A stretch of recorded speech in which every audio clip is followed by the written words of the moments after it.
let's get nasty on it. Ribs is here. I'm Danny Mac. Marshy is here. We got a lot of guys on the IL or on vacation for the fast lane. So Jamie Rivers is battling. He's got television duties tonight. Marshy is here. I'm here.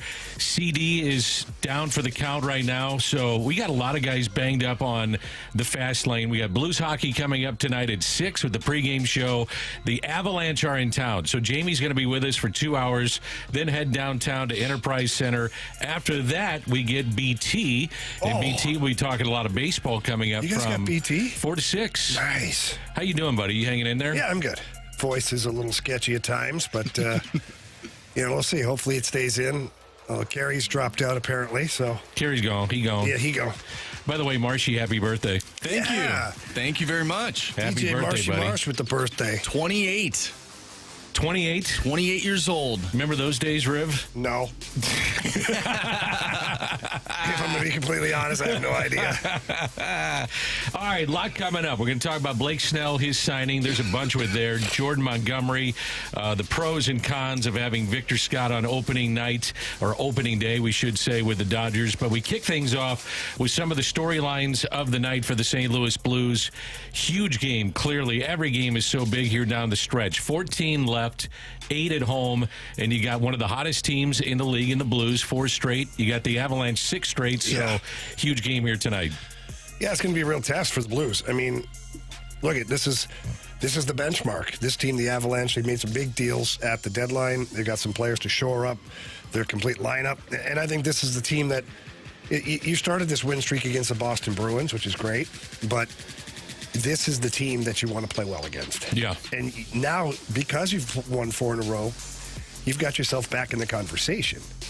And if that's the case, then this is a must-win. And quite honestly, every game from here on out is a must-win. I think they have to win 10 or 11 of the last 14. So that'll get you, that's 20, 21 points. That gets you to 95, 96? 95, 96 points, I believe, would get the Blues into the playoffs. Last year, it was 95, I believe, for the last team to make it into the playoffs. And that's what I've been saying. I don't care what the combination is. You get to 95, you're probably in. Probably in. Probably. Yeah, I would say so. You look at this team, though, Jamie, and storylines for both these teams. The Avalanche, they got to be one of the front runners for the Cup, and for the Blues to get in the playoffs, at least in my estimation, it starts between the pipes. And that guy, Jordan Binnington and Joel Hofer, that combination, they've been outstanding. Yeah, they've been great. And tonight is no different for Jordan Binnington. If he doesn't play well tonight, then you don't give yourself a chance to win. Yeah. It doesn't matter how everybody else plays. If your goaltender's not your best player, specifically on a night like tonight, then you're in trouble. I look at Jake Neighbors, his emergence. There's a few things I'm going to throw at you. So Jake Neighbors, his emergence, the fact that he is willing to go in front of the net, pay the price. It's not like when you played where guys were taking their head off in front of the net. Yeah. But it's still physical there. That real estate. You've got to earn it back then. But he is earning it right now for this day and age. You agree? Yeah, 100%. Look, it's still never easy to go to the front of the net. There still is physical interaction there. There's cross checks that still happen. Now, they don't happen in the back of the head or the neck or, slashes behind the legs like they used to. But there still is some physical confrontation down there, and it takes a lot of guts to go to the front of the net every single time, and he's doing that, and he's being rewarded for it. So I commend the young man to have figured out what this team needs, figured out what he could do to change that, and did it, and now now he's invaluable. Your power play is now one of the best power plays since Drew Bannister's taken over in the NHL, top 10, I believe. Yeah. It is. And a big part of it is because Jake Neighbors is your net front presence. What do you see with the power play? Because 5-on-5, they're not much difference than when Chief was let go. You look at the goaltending since January 1st, probably a tick or two better, but the power play is just different. I mean, there's no other way to put it. It's much better than what we saw at the beginning of the season. Yeah, and look, there was some bad luck, too, at the start of the season. But the bottom line for me is that Drew Bannister has mandated that net front presence. Yeah. Like, there's no, veering off the course. There's no, audible at the line of scrimmage. It's, no, get to the front of the net, and then loose puck retrieval, too, is a big difference. Where at the start of the season, maybe it wasn't as good by the Blues, where loose pucks were being won by the other team, and then they're cleared down the ice. Now, every time there's a loose puck, guys are on it. Guys are more diligent about making sure they get that puck back to maintain possession to get back to work. The other part of it, too, with the Blues, the emergence of this third line, Kevin Hayes specifically, playing real well. Yeah, it all started with the Boston game. You know, you got Kapanen, Saad, and Hayes that scored that. Now, there was a little bit of a lineup change here today. Looks like Saad is going to play up in the lineup with Buchnevich and Kyrou. No, that's not it. It's Kyrou, Thomas, and Shen. And Buchnevich, Saad. And Neighbors. That's it. That's what I'm looking for. Obviously, you're locked in for the game tonight. Dan. I was thinking about Bolduc, but Bolduc got moved down to the Hayes line. So. Yeah. And Bolduc got moved to the power play 2 unit. Yeah, he did. Which it's about time, quite honestly. We'll see, what develops of it, but he's a shooter, and we actually asked Drew Bannister this morning about, his reasoning behind putting Bolduc on the power play. Here's what the coach had to say. I want to see a guy that's willing to shoot the puck. I think that's why he's there. We have enough passers on that power play. When he goes in there, I'm not looking for him to make plays. I'm looking for him to get the shot off, and he's got a good release. So I want to see him use that. Yeah, and watching him practice, it's amazing. Comes down the ice, just a little flick of the wrist. He's got a lot of velocity on the shot, and he's a great. He's got a great one-timer from that one spot. So we'll see tonight. If he gets an opportunity, which it sounds like he will, I bet he shoots the puck a lot. Absolutely. That's the one thing I love about him. I mean, shoot the puck. Remember how many times we said in the beginning of the season, shoot the puck. Were you the guy yelling, shoot? There's a lot of us. Yeah. There's a lot of us yelling in the stands. A lot of people in that shoot club. Shoot the puck. Shoot the puck. Yeah. Shoot the puck. You're not wrong, and that's part of the reason Drew Bannister switched up the power play last game is he felt like they were just passing up opportunities to shoot the puck. Yeah. So he moved Krug and Kyrou to the second unit and bumped up Falk and Shen. And what happened? He scored 3 goals. He scored 3 goals by shooting the puck. Let's talk about it on the other side. So you got Colorado coming in. They've won 6 straight. Obviously one of the best teams and maybe one of the favorites, if not the favorite, to win the Cup. In terms of trying to take them down, what do you have to do tonight? Well, you got to be consistent, right? Like, you have to play a real good game. If you take your foot off the gas for even a minute, you're screwed. Like, they're so deep from their top 4 lines. Their 6 defensemen. Their goaltending is strong. Like, they're a Stanley Cup contender for a reason. And I think for the Blues tonight is, look, you manage the puck well tonight. If you turn the puck over at the blue lines, you're going to pay for it, for sure. I mean, it's just the bottom line. And I think in the offensive zone, too, you have to control the puck. You got to make Nathan MacKinnon play defense. If you're just one and done off the rush and they can capitalize upon loose pucks and head the other way, then you're going to spend a whole lot of time chasing the game the entire night, and that's not what you want to get into with this team. Boy, there's certain players when they're on the opposite side that I just love watching. McKinnon is up there. McDavid is up there. That I will stop, even with a Blues game on, if they're playing, because I got the NHL ticket, so I flip around. Yeah. If they're on the ice, I just stop and watch because they are amazing world-class players. Yeah, they are, which is why you got to make sure that Robert Thomas and Colton Parayko and Nick Leddy, these guys get their hands full tonight. It's been a while since you and I have had the chance to do a show.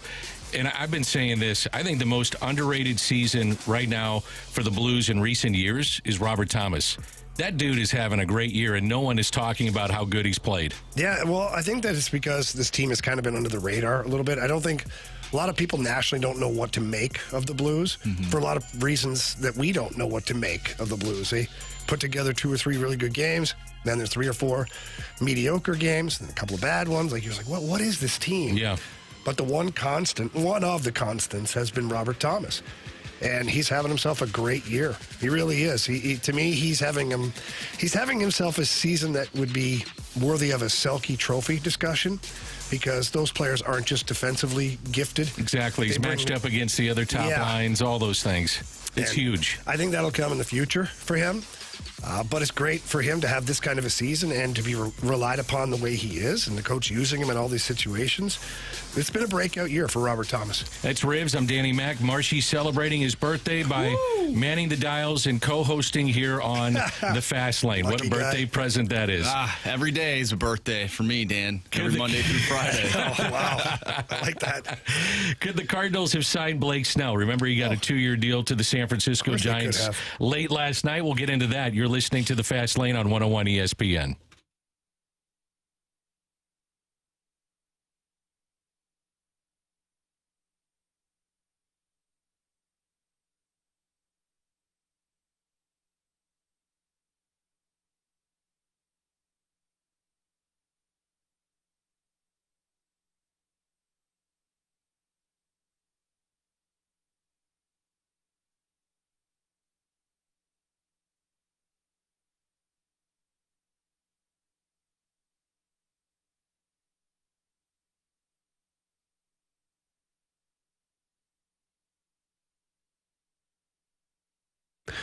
Save money on your car or home insurance with Allstate and the Bibb Agency. With Allstate and Tracy Bibb, you're getting that personal attention that you require from your insurance agent. I mean, how many people out there right now driving around call a 1-800 number every time there's something wrong with your insurance or there's something that happens that you need to make a claim? I used to do that too.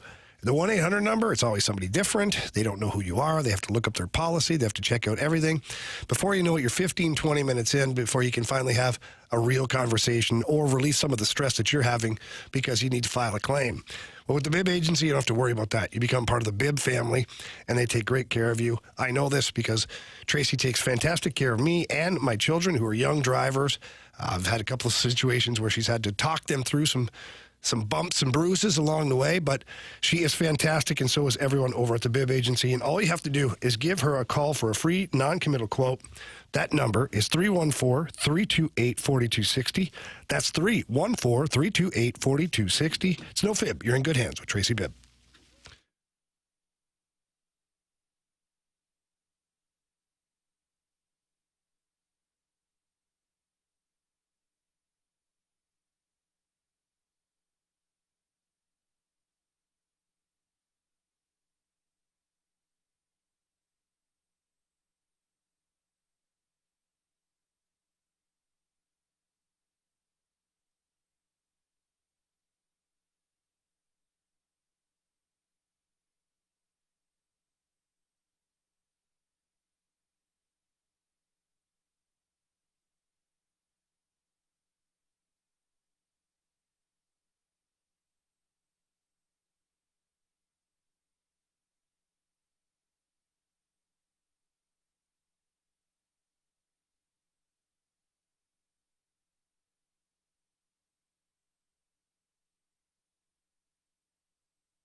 All right, fellas, listen up here. If you're out there right now and for some reason you're suffering from low energy, maybe your motivation's off, maybe you've had a little bit of weight gain, a little muscle loss, you're tired, you're anxious, you're irritable, you're impatient, all of these things are signs of low testosterone. That's right. And it happens to everybody. Doesn't matter what age you are, which is why I visited my friends over at Mentality. It was awesome.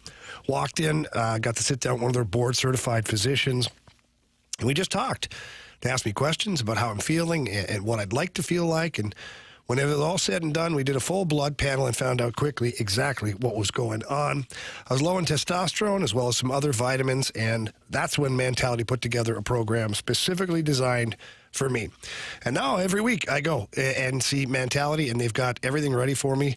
And I feel great. My life has changed. Got energy. I'm in the gym all the time. No more of that anxiety. My sleep is much better. It can change. Everything can change for you guys. So please visit either location in South County or Chesterfield. And if you can't do that, please visit them online at lowtusa.com. That's Mentality at lowtusa.com.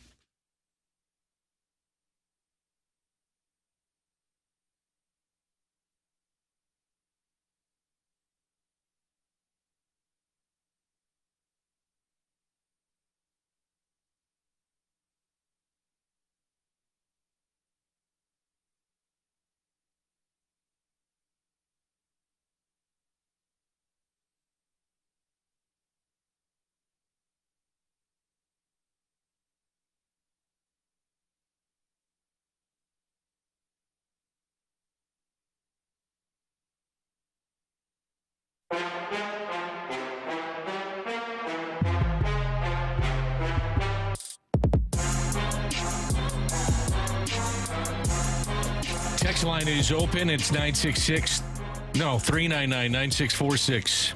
399-9646. Yeah, it's up there, Jamie. I forgot. Well, you're okay, buddy. You're used to the yo-ho. That's your problem. No, you can go ahead and do it. 314-399. 9646. Okay, yeah. You're like me in the mornings, too, 9646. By the way, Kyle Gibson, it's a split squad today. 5 innings, 9 hits, 8 runs. Ouch. 5 innings, 9 hits, 8 runs. We're talking, though, about Blake Snell. He signs for 2 years. Oh, why would you make that? I thought it might fit into the segment. Yeah, well done, Dan. Blake Snell this offseason requested 9 years, nearly $300 million. He was offered 6 years at $150. He settles for 2 years and $62. I mean, think about that. He went from that high to 2 years and $62 million. And now, to me, the bigger question out of that was, could the Cardinals have signed him? Sure. A lot of teams could have. But they had to be big market teams to do that. But the other thing is, Blake, or I'm talking about Jordan Montgomery now, is what is he going to get? He's not going to get Blake Snell. He's a 2-time Cy Young Award winner. But when you look at what he might get, it could be another 1-year deal or a 2-year deal, opt out after 1. But a lot of teams, though, could be jumping in on those sweepstakes. And would the Cardinals even think of that? I don't think they will. But what? I don't think they will, Why, Jamie. Dan? Would I like My him? Cardinals would be all over it. Do I think that they should at least kick the tires? Yeah, I would. What do you think? Yeah. But here's the caveat to it all. Is Blake Snell, maybe the Cardinals did call Scott Boras. Maybe they said, hey, we'll throw a short-term deal here, a 1-and-1 type thing with player option after the first year and 2-year deal. Exactly what he got. And maybe Scott Boras said, no, he's not interested in your market. Could be. Doubt it. I doubt it, too. But they should have. Here's the thing, though. There's only a deal like that then doesn't hurt you. No, it doesn't. There's only a few teams, though, right now with the way it's set up going into the end of spring training with 9 days until opening day that are set with – most teams are set with their rotation. And that's part of the problem is that how many teams are willing to say, yeah, we'll add this guy, bump a guy from our rotation, and deal with Scott Boras. And there's major market teams, like the Yankees need to do this. The Yankees need to go out and get Jordan Montgomery. And they had him, Dan. They should have had him. They did again. have him. I know. They need him again. They didn't like him. Oh, I think they liked him enough. Oh, they didn't think he was a postseason pitcher. That's insane. I know. Did they watch what happened last year? Apparently they didn't. Yeah, well, he's pretty darn good for Texas. I just think there's only a few teams that would do this. 1, because of the money, and 2, because their rotation is set. Now, Scott Boras, on the flip side, as you know, in the business side of this, would say to his client, hold on, there's going to be teams that get injuries coming up. There's going to be guys that get injured, and we're going to find that place for you. But if Blake Snell is only getting 2 years, Jordan Montgomery's not probably getting more than 2 years. No, you're going to have to mirror it. Quite honestly, if you're Jordan Montgomery, well, you got the same agent, too. You've got Boras. Yeah, like we said before. So you just say, hey, look, Scott, get me the same deal. Yeah. Where I get 2 years, I can opt out after year 1, and you get me something over $30 million. From a player's perspective, I'm curious what you think about this. If you were in those shoes, how worried would you be that it's the end of spring training and you're not with the team yet? Would it really bother you that much? And your agent's going to be in your ear saying, don't worry, we're going to get you the money. May not be what we thought, but we're going to still get you paid. Would you be worried a little bit? Yeah, but like I said, it's a different animal, right? Because I had that happen in my career where because you never used to sign the PTO when I was playing. Yeah. You didn't sign that. You waited for an injury. You waited for somebody to realize that the other veteran or the young kids that they had weren't going to cut it. And then they went looking through the unrestricted free agents to see who was out there, and they signed guys. So that was nerve-wracking, though, because I wasn't a star player. I wasn't a World Series champion and all that, or a Cy Young winner. And so I think that these guys, it's a different animal for them. But, yeah, it's still stressful. It's got to still be stressful for them. I think they're probably more frustrated than anything that the market didn't crumble around for them. Well, I feel like they're somewhat getting screwed. Like Jordan Montgomery, this is probably the best opportunity for him to make as much money as he can because he's coming off a World Series win. I don't know if he's the same type of pitcher in 2 seasons. But you can say, if you're Scott Boras, here's the deal. We're going to get you a 2-year, but the first year you're going to get an opt-out. So you're going to get another bite at the apple after this. But I'm with you, Marshy. When you have these kind of years and you want to get locked up, this would have been the time to do it. Yeah. You're not getting any younger. And other teams are... Here's the other part of this, too. We were talking about this in our show prep for a couple hours because that's what we do, about 2.5 hours show prep. What are you looking at me like that for? Nothing. But the TV contracts, what is the money going to look like after this season, and how much of that pool of money is going to be able to be dictated towards player salaries? Yeah, that's a good point. It really is. I just think that you look at that, that's tough. I think right now, if you're Montgomery, it's large market teams. And if I'm the Cardinals, I got to kick the tires on it. Now, I know that they like Liberatore, and I know they like Zach Thompson, but you get a guy on a one-year deal, why not take a flyer on it? And you know him, too. Yeah, He's but been on That's the the team. other part. There's rumors out there saying that Monty doesn't really want to be back here. I would understand that. Like, it's been written in different articles that he's like, he's a kind of lukewarm. But when you're limited in your options, you start Yeah. liking a lot more places. Yeah, I agree. So this is from the 314. At this point, it's guaranteed that Lynn, Gibson, and Matz will be in the rotation. If they all stay healthy, how long of a leash does each guy get if they get off to a shaky start? Valid question, but I think Matz has got the shortest of those leashes. He's in, year 3 of a 4-year deal, and they like Zach Thompson. I'm a huge Zach Thompson fan. I think he should be in the rotation. I'd put Matz in the bullpen. I understand that contracts dictate a lot of times what you do with players to justify the money that they're getting, but Zach Thompson, to me, should be in this rotation at some point. Well, what about Gibson? I mean, he has not looked that great in spring, he's and had he a rough even go mentioned here. it today. He's been roughed up. He's just 8 working runs, on things. 5 earned. He's working on a new pitch. He's working on the The Eliminator. a lot of the eliminator. He's not a guy, though, that you put in Go the get him. bullpen, right? Like, that's just Steven Matz. What, could you flip it? See, that's what I would do. I love Matz in the bullpen because his velocity seems to be better out of the bullpen because he knows he's got 3 outs to get. So you got 1 inning. So you air it out. Now you're hitting 97. Maybe you're hitting 98. And he shows a propensity to throw inside on right-handers. And that's how you feel about Liberatore, too. Liberatore's got good stuff. Liberatore, though, I think it's more between the ears than it is physically. Where it's the old adage, trust your stuff. I mean, he's got to trust his stuff in the zone, and if he does, then he's got a chance to be successful. Jamie, quit yawning. You got to get ready for the game tonight. Just a lack of oxygen to the brain, Dan. It's a scientific fact.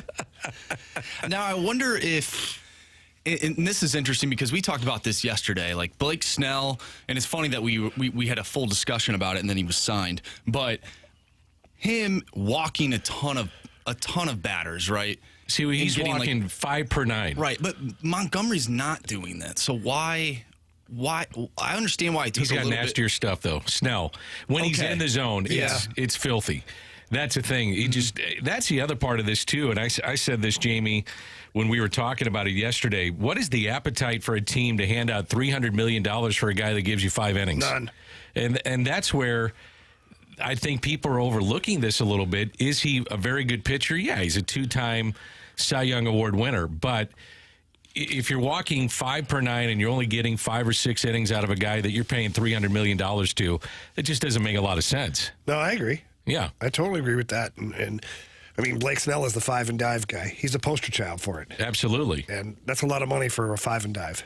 So Thompson has pitched well this spring. Liberatore has had a couple of outings that were good. One was he was roughed up, but I think that I think if you ask the Cardinals and they said, "Are we kicking the tires on it?" Yeah, we checked it out, but realistically, they are sticking with what they got.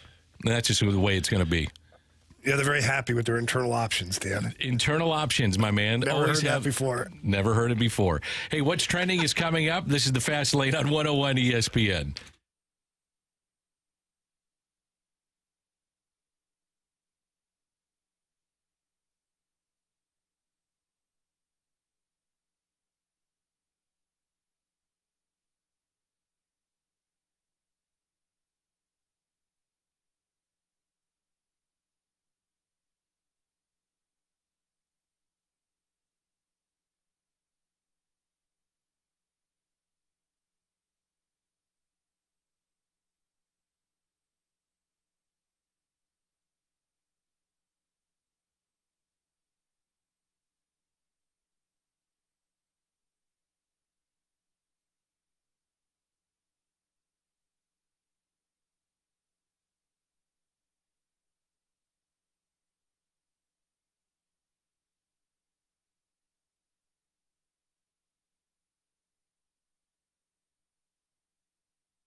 Jamie Rivers here, joined by our good buddy Stewie from Stewart's American Mortgage Corporation. Stewie, I hear the Federal Reserve is just ticking here today? Yes, they're ticking. Time is ticking. Tomorrow and Thursday, the Federal Reserve is meeting. They're going to talk about whether they're going to cut the interest rates or whether they're going to keep them the way they are or what's going on with inflation. I anticipate that they're going to say they're not going to cut the rates right now, but hopefully sometime this year the rates will be cut. But who knows? As my grandfather used to say, nobody knows anything. So here's what you need to do. If you're looking for a cash-out refinance, you want to pay off debt, you want to do some improvements, do them now. There's a new rule out there that you have to wait 12 months before you refinance that note. Do it now at the higher rate, get the cash you need. Then when rates go down, you refinance for free with the bagel loan. You'll be way ahead of the game. But if you wait to do that cash out later, you won't get the best of the best. That's a great advice right there from Stewie. He always takes care of everybody here on 101. And all you have to do to get that advice and anything you have for Stewie is give him a call on his personal cell phone line. That's 314-324-4440. Again, that's 314-324-4440. Or you can always Google the bagel loan. Stewie, thanks so much. Have a good day, guys.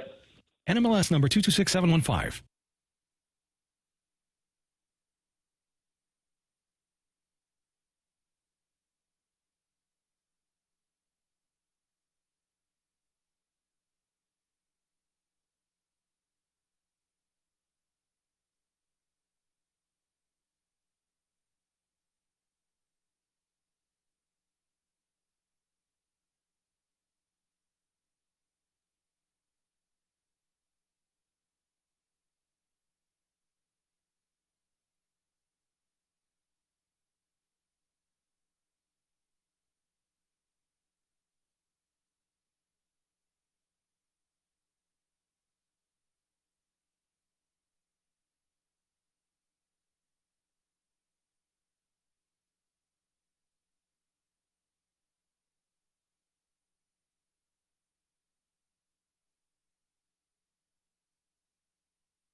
ESPN Sports Center.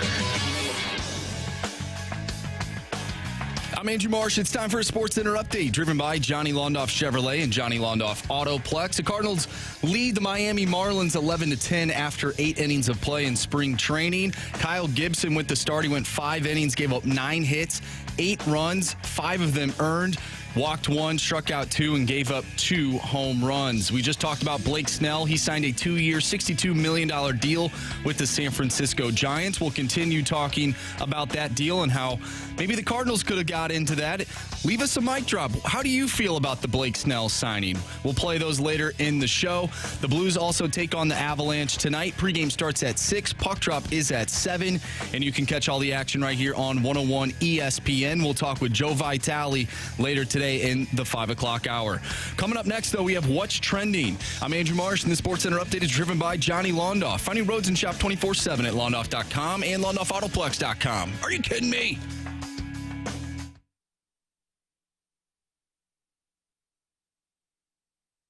It's time to find out out what's going on in the sports world with What's Trending Now. Brought to you by Goodwill. Donate a car and get tickets to the St. Louis Cardinals.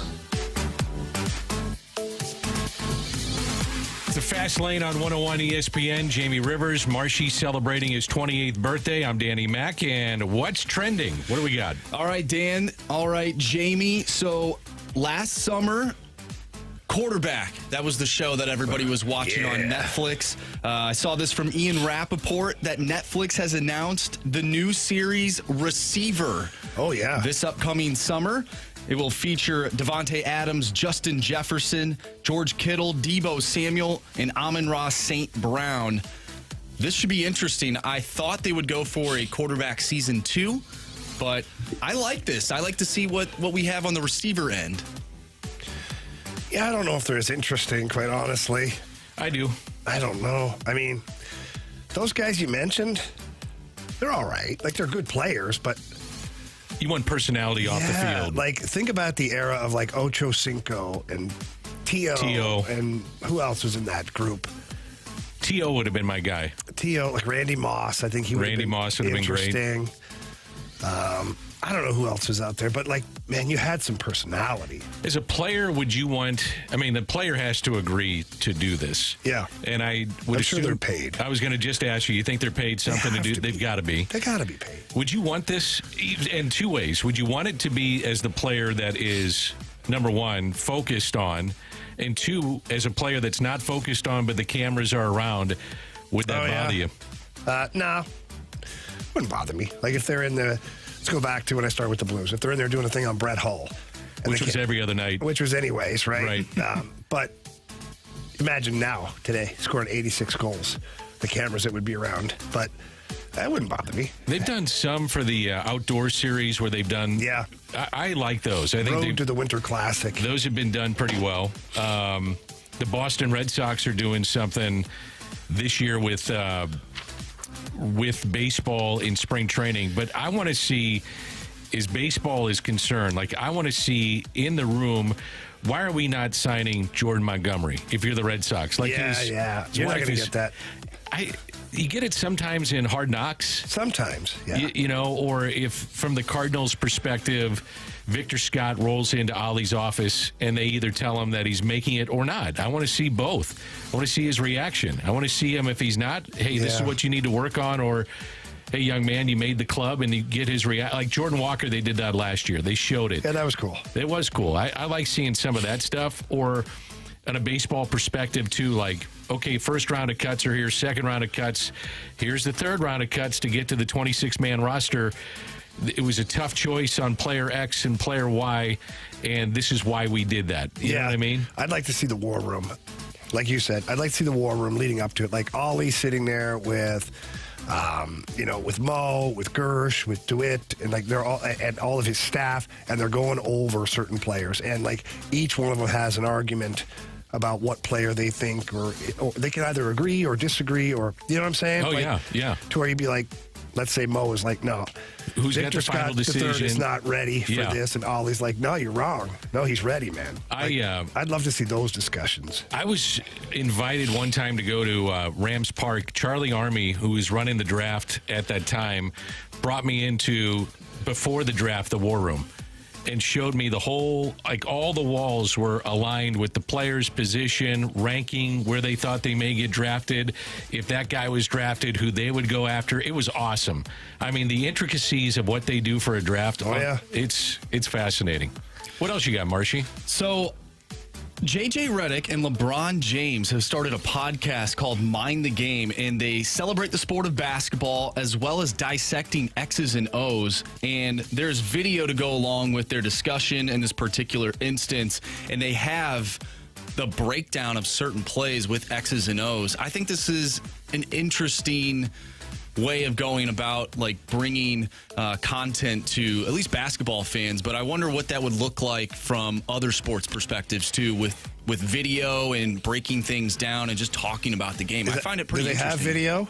Yeah, they do. So in this particular instance, they are, breaking down like an inbound or something and talking about like a pick and roll and whatnot, and they use essentially like a board to break things down. I thought that was pretty interesting. Yeah, I think it can be very interesting, but I think that you also have to be careful on not diving too deep into the weeds with terminology and systems.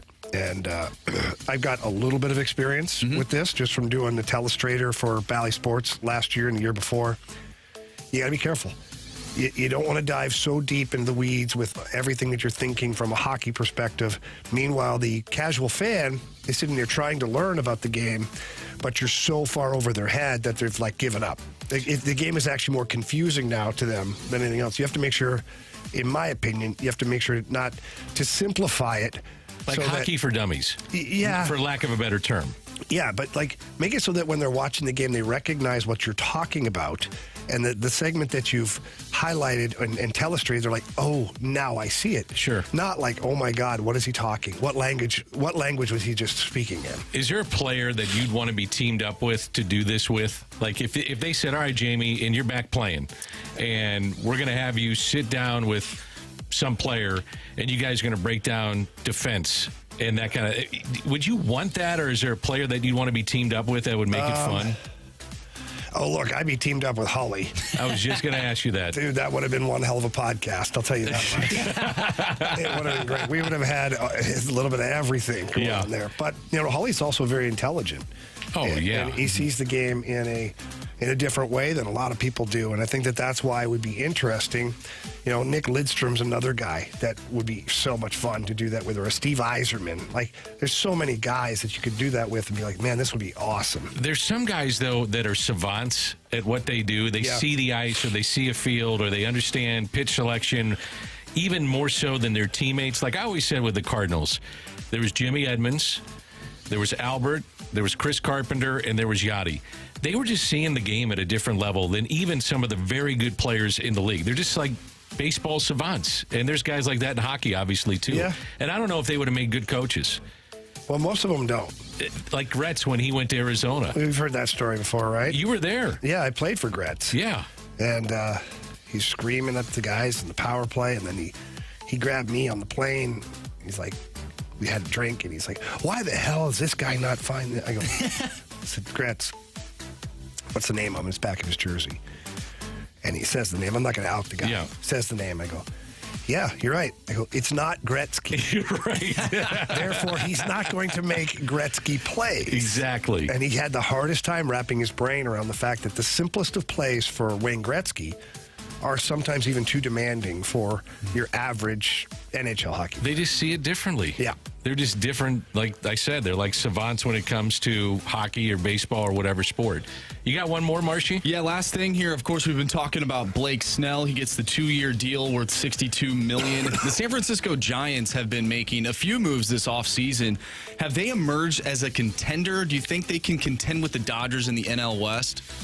Oh, contender, I'd say no. Have they had the best offseason, though, than anybody outside the Dodgers? I'd say yes. They've had a great offseason. So they've got a couple of former Cy Young Award winners. They signed a center fielder, gave him over $100 million. They gave Jorge Soler a contract. He had 47 home runs a year ago. There's some issues at short, issues on the right side of their infield, but this is an interesting team. I mean, you don't have to beat the Dodgers. You can be a wild card and still get in. Yeah. And if you've got two frontline starters, then you have a chance to do some damage. Mm-hmm. And they're going to also get another pitcher coming off the IL probably about midway through the season. They're going to be a formidable team. They're going to be pretty good. I think they've had the best offseason outside of the Dodgers. If you're Gabe Kapler, how do you feel about that? Because they gave him nuts and bolts for like 2 years. He was so. I've never seen a guy more analytically based. I know. Than Gabe Kapler. So, but he had to be. He was interchangeable parts. You brought in a lefty, he's going all righties. You start a lefty, he had all righties in his. And then it could be the third inning, and he's taking guys out. It was too much. I mean, it would have driven me crazy as a player. I don't dispute it. I'm just saying that they gave him not much to work with. And he won 100-plus games, I think, 1 year. And said, figure it out. And now they fire him, and they're opening up the checkbook and bringing in a whole team. They've always had, like, so much money to spend over the last 3 or 4 years, and they were always the bridesmaid. Like they couldn't get that one guy that they were looking at. Like the Ohtani deal was close to happening with San Francisco, and then the Dodgers blew it out. Like they had it structured very similar, of him making $200 million to get to $700 million, the way that it was deferments and things of that nature. But Dodgers came in and blew him out of the water, and people are saying, well, how are the Dodgers doing this as opposed to other teams in baseball? They have a $7.5 billion TV contract. Guggenheim manages like $300 billion in assets. Yeah. It's limitless dollars. So I would say, too, going into the season with the money that they've spent, Dave Roberts has got to be on the hot seat. Even though they're going to win, they're going to get into the playoffs. They got to win, though. They got to win the whole thing. When you dedicate that kind of money. He's got to win under his belt. He does, but that was 2020. 60 games, man. I know. Winning's winning, right? Still got a ring. Still got a ring, but I just think that with what they've done, he's on the hot seat to win the whole thing. Yeah, I can see that. You get Ohtani, you get the big fish. They look at their lineup. It's fantastic. So, yeah, it's something to think about. 2:44 here in St. Louis. It's the Fast Lane. Jamie's going to be with us for another hour and 16 minutes or so. No. Yep. Would it be 16? Yeah. It would be. 15 and a half now. Yeah, 15 and a half, hour and a 15 and a half. And then BT will join us from 4 to 6 on the Fast Lane. And coming up, the Cardinals flirting with having Victor Scott in center field, Carlson in left. We'll get into that when we come back on the Fast Lane 101 ESPN.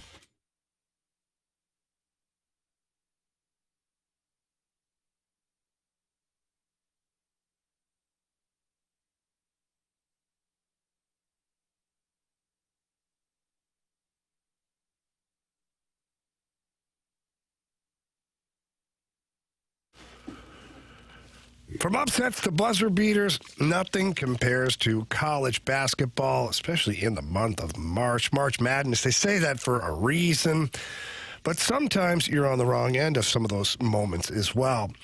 That's why FanDuel is giving you a no-sweat bet from now until March 20th. And it doesn't matter if you're new to FanDuel or if you already have an account. You'll get bonus bets back if your bet doesn't win. You can even use your no-sweat bet on a college basketball parlay. All you have to do, too, is download the FanDuel Sportsbook app if you don't already have it by going to FanDuel.com/fast. Again, that's FanDuel.com/fast. Get on there, make all your bets, especially with the college bracket coming up. You get prop bets. You get all sorts of great bets available over there on FanDuel. You won't be sorry. You'll absolutely love it. And again, it doesn't matter if you're an existing customer or a brand new customer. FanDuel has great options for you. And you can make every moment more with FanDuel, America's #1 sportsbook. 21 and older, present Illinois. Refund issues not withdrawable. Bonus bets expire 7 days after receipt. Max refund $5 unless otherwise specified. Restrictions apply. See terms at sportsbook.fanduel.com. Gambling problem? Call 1-800-GAMBLER.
Fast Lane on 101 ESPN. Ribs is with us until 4. Then BT will join us. I'm Danny Mack.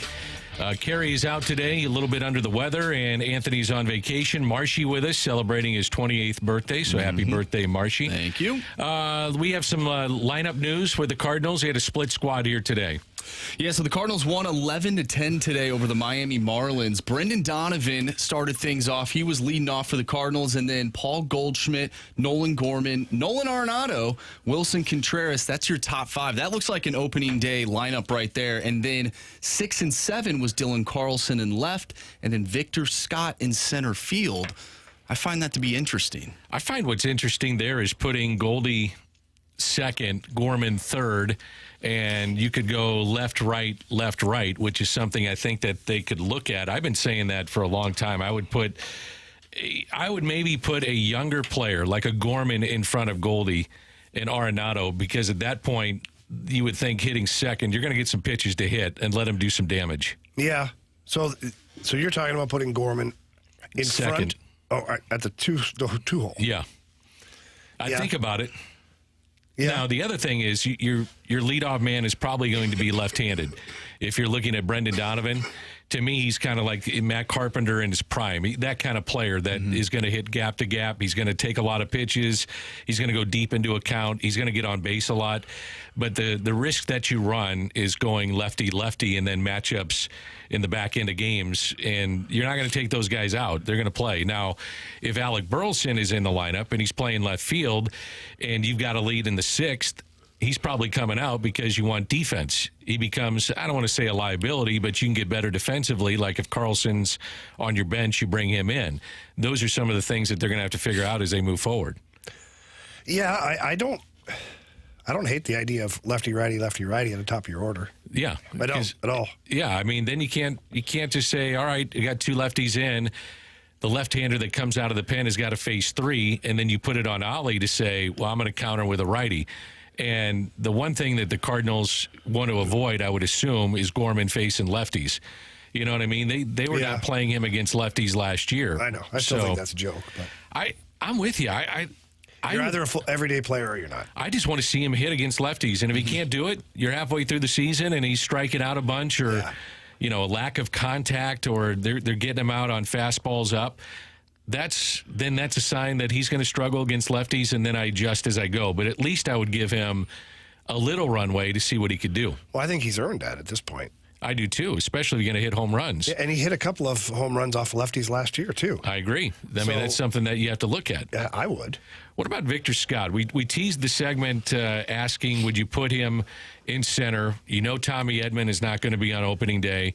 It looks like it's going to be tough for Newbar to be in the lineup for opening day. I gotta take a hard look, man, at Victor Scott. He made another diving catch. It was a spectacular play today. He's a Gold Glove defensive outfielder, so you're not going to lose anything there. He's major league ready in that spot. But do you want to put that kind of pressure on a young man and have him make his major league debut on opening day? Well, I don't really care about that. You either want to play in the big leagues or you don't. I mean, and you ask the player, he wants to be there. Oh, for sure. I remember that feeling, too, at like 18, 19 years old. Like, you put me in. I felt like I belonged. I'm like, yeah, I'm ready for this. Even if you're not, you feel like you are.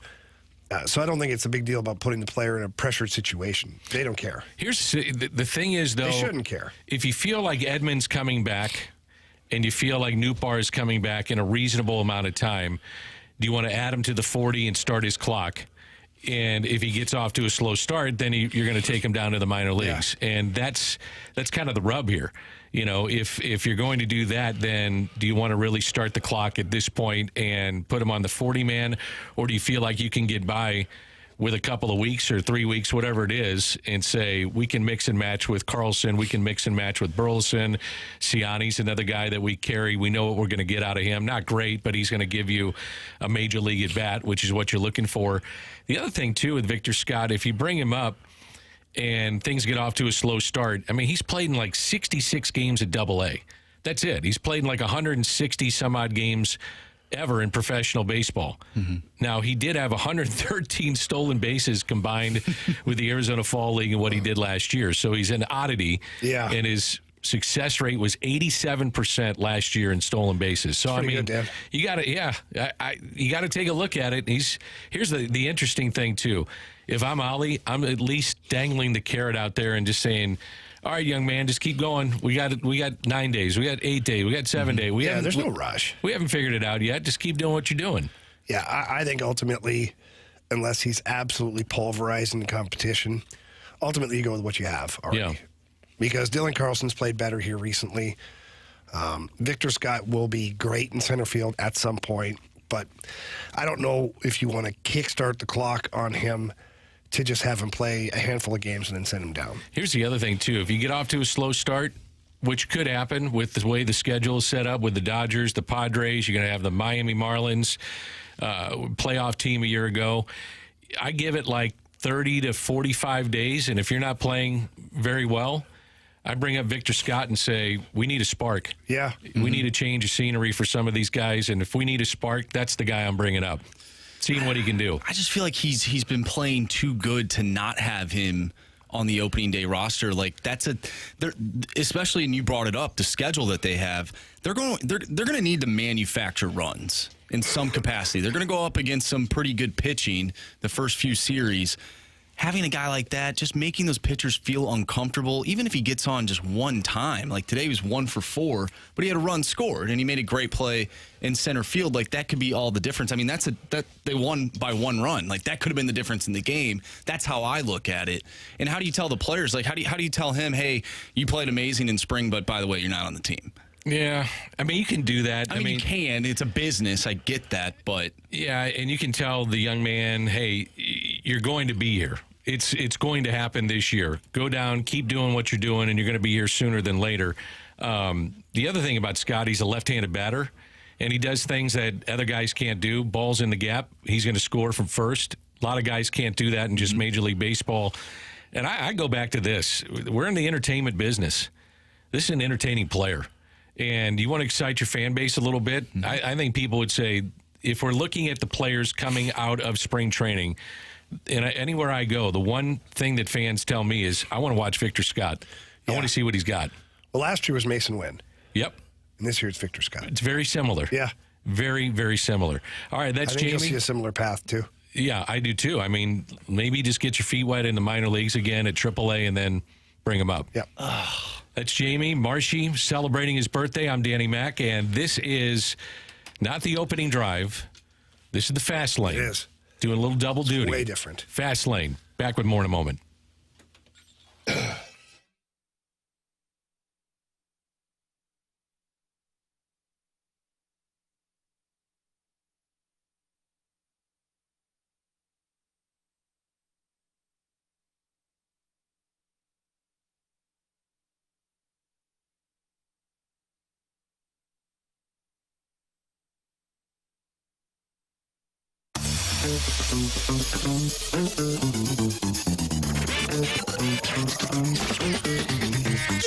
If you're currently in the market for a brand new vehicle or pre-owned vehicle, please stop by Londoff Chevrolet. Londoff Chevrolet has 2 great locations now that can provide you with your vehicles. The original Londoff Chevrolet out in Florissant, Missouri, and the new Londoff Autoplex located out in St. Peters, right off of Highway 70. Both places have incredible inventory, whether it's brand new or pre-owned. They both have state-of-the-art service centers for you, so if you need anything done while you're there, they've got you well taken care of. And the one thing about Londoff Chevrolet that's fantastic is that they've taken the stress out of buying a vehicle. You get up there, the sales representative finds out what your budget is, what you're looking for. Then they show you the vehicles, let you take it for a test drive, talk to them, ask any questions you want. And then once you finally agree that you're going to buy a vehicle, it's so easy. The paperwork's quick and painless, and they make sure that you're out of there in a hurry. And they make sure they schedule your first oil change because they want you to take care of that vehicle as well. And they want you and your family and your friends to all be Londoff Chevrolet customers for life. So please stop by either location. Tell them Jamie Rivers sent you in. If you can't get there in person, get there online. Visit Londoff.com or LondoffAutoplex.com. Are you kidding me? Johnny Londoff Chevrolet.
for the Blues tonight, and we'll have the pregame show at 6 here on 101 ESPN. Jamie Rivers, Danny Mack, Marshy celebrating his birthday. Just text in a happy birthday to him, 314-399-9646. Happy birthday to the 28-year-old Andrew Marsh. 28 years old. Happy birthday, Marshy. Thank you. Yeah, my friend texted me today. It's my Carlo Koliakovo year. Oh, There wow. you go. Your Coco year. Little name from the past. Seriously. So the Blues and the Avalanche tonight, Jamie. Obviously a huge game for the Blues, and we teased the segments before about what the Blues have to do tonight. So when you look at this matchup, is they got off to a little bit of a slow start in the back-to-back over the weekend. I think you can say that, the first 5 to 10 minutes, if not more. The first 2 periods. Okay, I was trying to be kind. Yeah, I don't need to be. So what happens tonight? What are you watching early on in this game?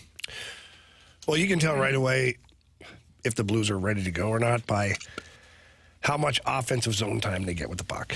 Because when they're not really ready to go, they turn the puck over. They spend a lot of time in the neutral zone. They spend a lot of time in the defensive zone, chasing the puck around.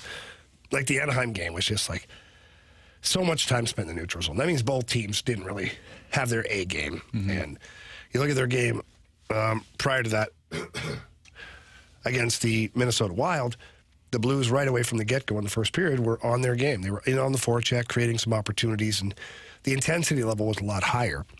I think that's what you're going to have to look for early in this game, is that the intensity level matches what it should be. Because this is a huge game. You know, you've got playoff implications every single time you touch the ice now if you're the Blues. You've got to win 10 or 11 of your last 14 games to even be thought of for the playoff race. Yeah. We were talking about that earlier, just real quickly. I mean, they got to get to 95, 96. So you're talking about 10 or 11 wins one way or another.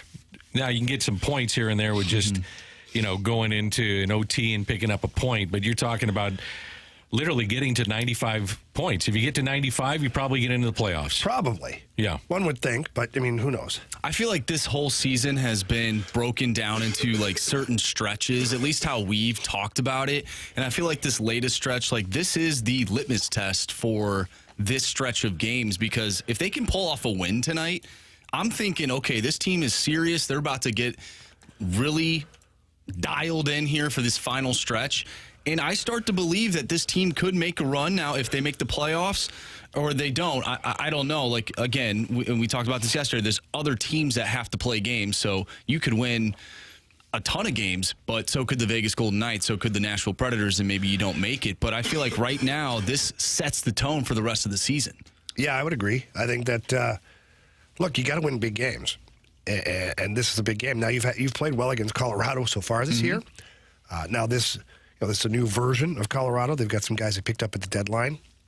They're going to be a much deeper team now.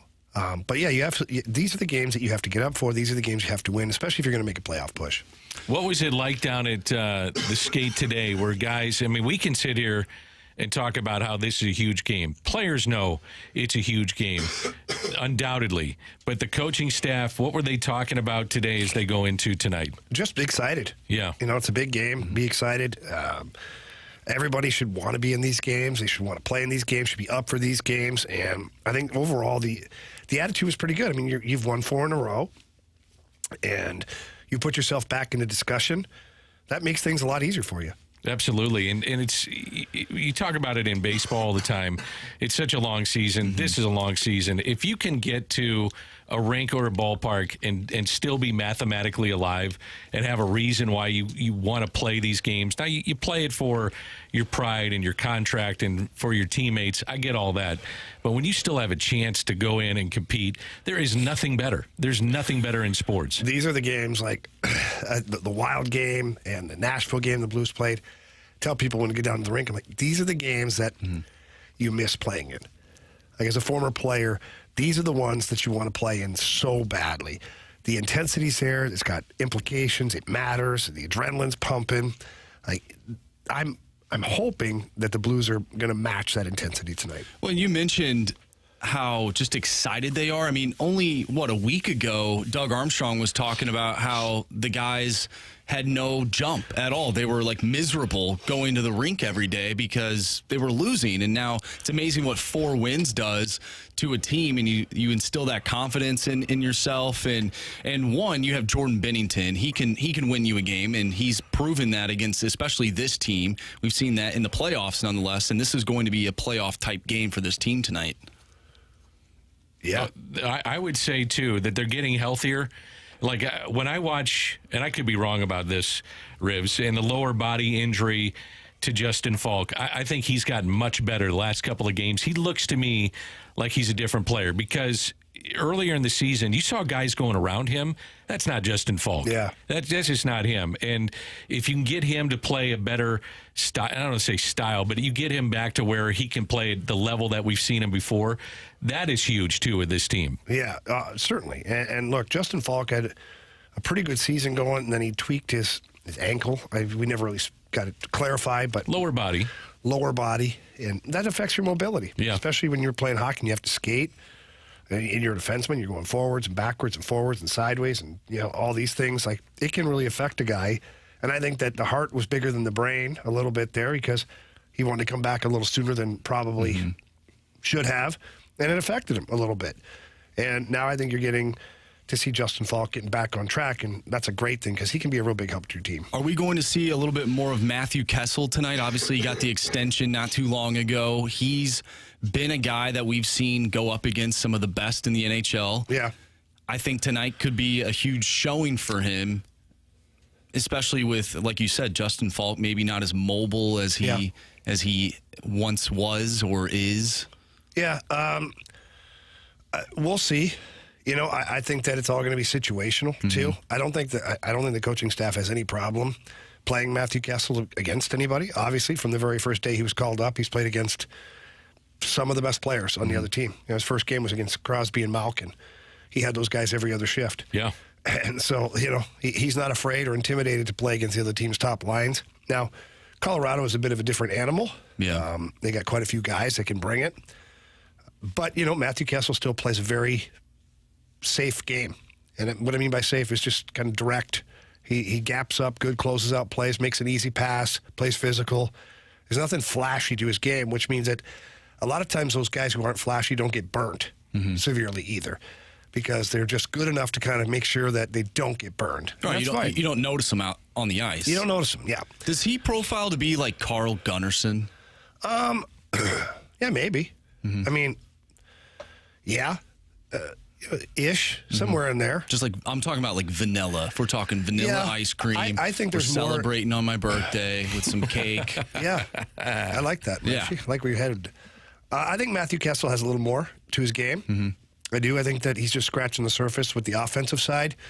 He had a lot more offensive flair to his game in college hockey. Now, that doesn't necessarily translate to the NHL, but in today's day and age, I think you'll see the coaching staff push him a little more. And I think you're seeing that recently. He's getting up in the play. He's available as a second layer of attack. And once he figures out the timing and how to play offense, I think he'll contribute a little more offensively. National media, you guys run into those folks all the time. They're covering a game, they're at the skates, they're doing whatever they got to do, and they're asking you about, various players with the Blues and vice versa, what they're seeing. But I want to ask you about the coach. Drew Bannister is playing with house money right now, and he's got them at least in a position to potentially get into the playoffs. What are you hearing about the job that he's done and what may happen moving forward? Yeah, I don't know what may happen moving forward. I haven't heard anything to do with that at all. I think he's done a really good job. Yeah, I do too. I do. I think that it was a tough situation for him to come in. Craig Berube is an iconic coach here in St. Louis. Like when 10 years, 15, 20 years from now, when people talk about coaches you remember, it's going to be Dick Vermeil with the Rams. It's going to be Tony La Russa with the Cardinals. It's going to be Craig Berube with the Blues. Yep. Like, it's going to be, like, in that order maybe, or who knows. But, so that's a tough situation to come in and fill those shoes. And, he was asked to do something else, too. Hold this team accountable. Change the culture or whatever. That's not easy to do, too, when you've never had a head coaching job. I feel like he's done that, though. Like, he sat Pavel Buchnevich when they played the Panthers. He responded. I thought even the power play one move the other night.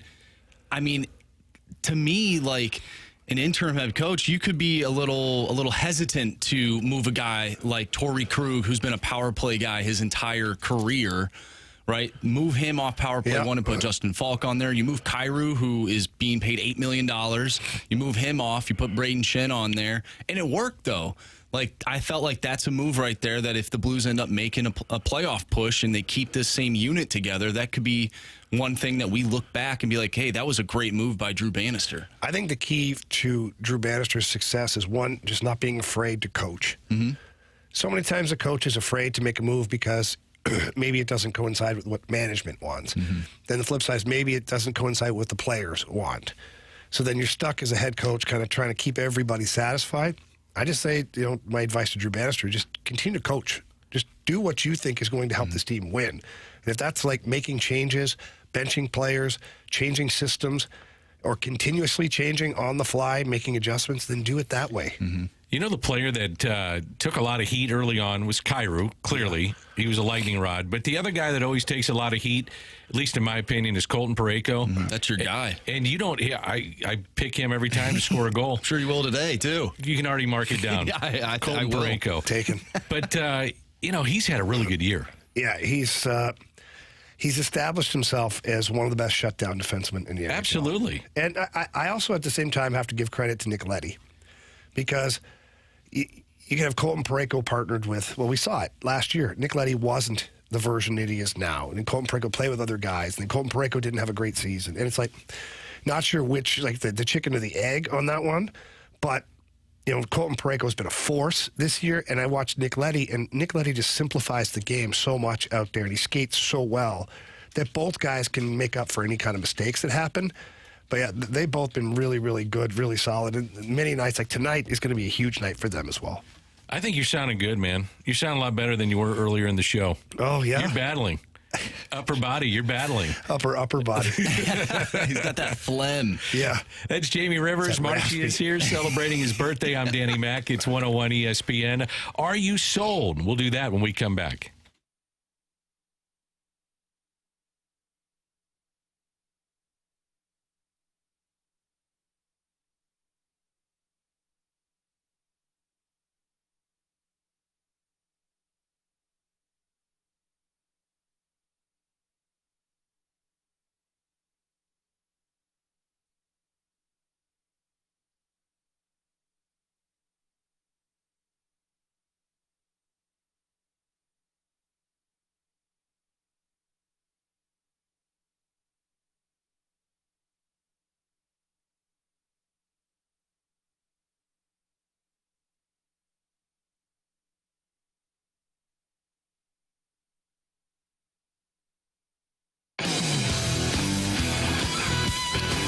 Elevate your performance with Pure Performance, your one-stop shop for all aftermarket modifications. And the spring is here. It's beautiful weather outside. Maybe you have a Jeep. Maybe you have a Bronco. They've got all sorts of accessories for both of those vehicles. They're going to make it look really, really awesome for you. And you don't just need one of those ones. You could have a pickup truck like mine. I've got a bunch of work done at Pure Performance. Just an SUV or even a minivan. They've got you covered over there at Pure Performance. And their 25,000 square foot facility houses the largest showroom in the area, where you can find absolutely everything that you need for your vehicle. So please stop by. They're located in St. Peter's, right off of Highway 70. When you walk in, ask for Shelby. Tell Shelby that Jamie Rivers sent you in. She loves to hear that. Then Shelby's going to ask you about your vehicle and your budget. And then after that, the technicians take over, and they are awesome at what they do. You will not recognize your vehicle when you pick it up. You will be in love with your vehicle all over again. And that's because Pure Performance does it right. So please stop by over there. You know where the location is, or stop by online. Visit them at pureperformance.com. That's pure, P-U-R, performance.com.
is on vacation.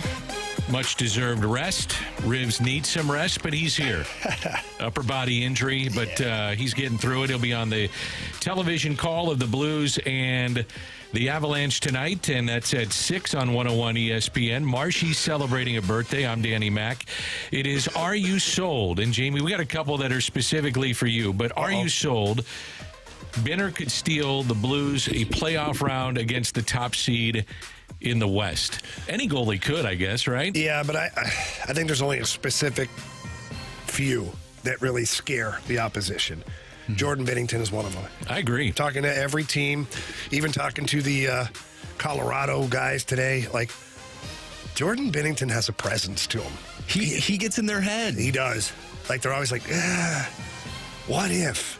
What if? You know, if he decides to show up and just shut that mill down on us, like we're done. This is a little bit. This is well as he's played since 2019. Would you agree? Oh, yeah. And I think He's pretty damn good that 2020 season, though. 2020 at 30 wins. He played pretty well. Yeah. But there are certain aspects of his game that are better now than it was in 2019. And you're watching, I'm watching, and everybody's watching this player just continue to evolve. And I love having discussions with Jordan Binnington. I was just going to, what is it like when you talk to him? It's great. He's a super intelligent human being. He's got a lot of different thoughts on different things. He likes various things in life. Like he likes art and things like that. Like he's very profound, like deep thinker. Do you talk much hockey with him, or is it more so about life? A little bit of both. Yeah. But like the hockey part, you know, for me is I just ask him questions about certain situations and whatnot. And everything for him comes back to his preparation. And his preparation includes so much more than what it has to do with hockey. Mm-hmm. And I just find that so intriguing that, you know, a goaltender is working on so many different things over the course of a season, and specifically the last 2 seasons, working on a couple of key factors in his game now that we're seeing. And I just think it's awesome to have those discussions with these guys, have them open up to where they're being completely honest and just discussing everything that, you know, they think. It's just wild, man. And he's a real cool dude. I feel like he is a player that a lot of media and fans outside of St. Louis they don't give him the credit. But when you talk to players that actually play the game, they're like, oh, geez, we don't want to play this guy. Are there other players around the league that are like that, or other goaltenders that you know of? Regarding... someone that doesn't get the credit that they should, but they do from their peers. Yeah.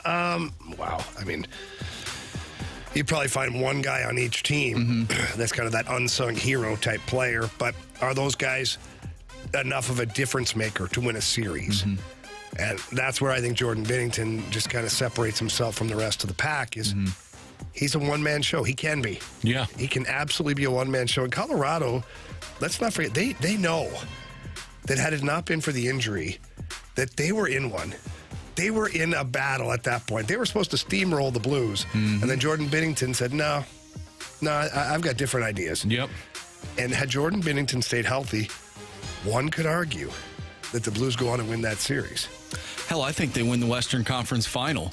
Well, they might. They would have played the Oilers. Yeah, true. Marshy, anything is possible. I'm just saying. I don't know if they would have won the Cup because the Lightning were pretty damn good.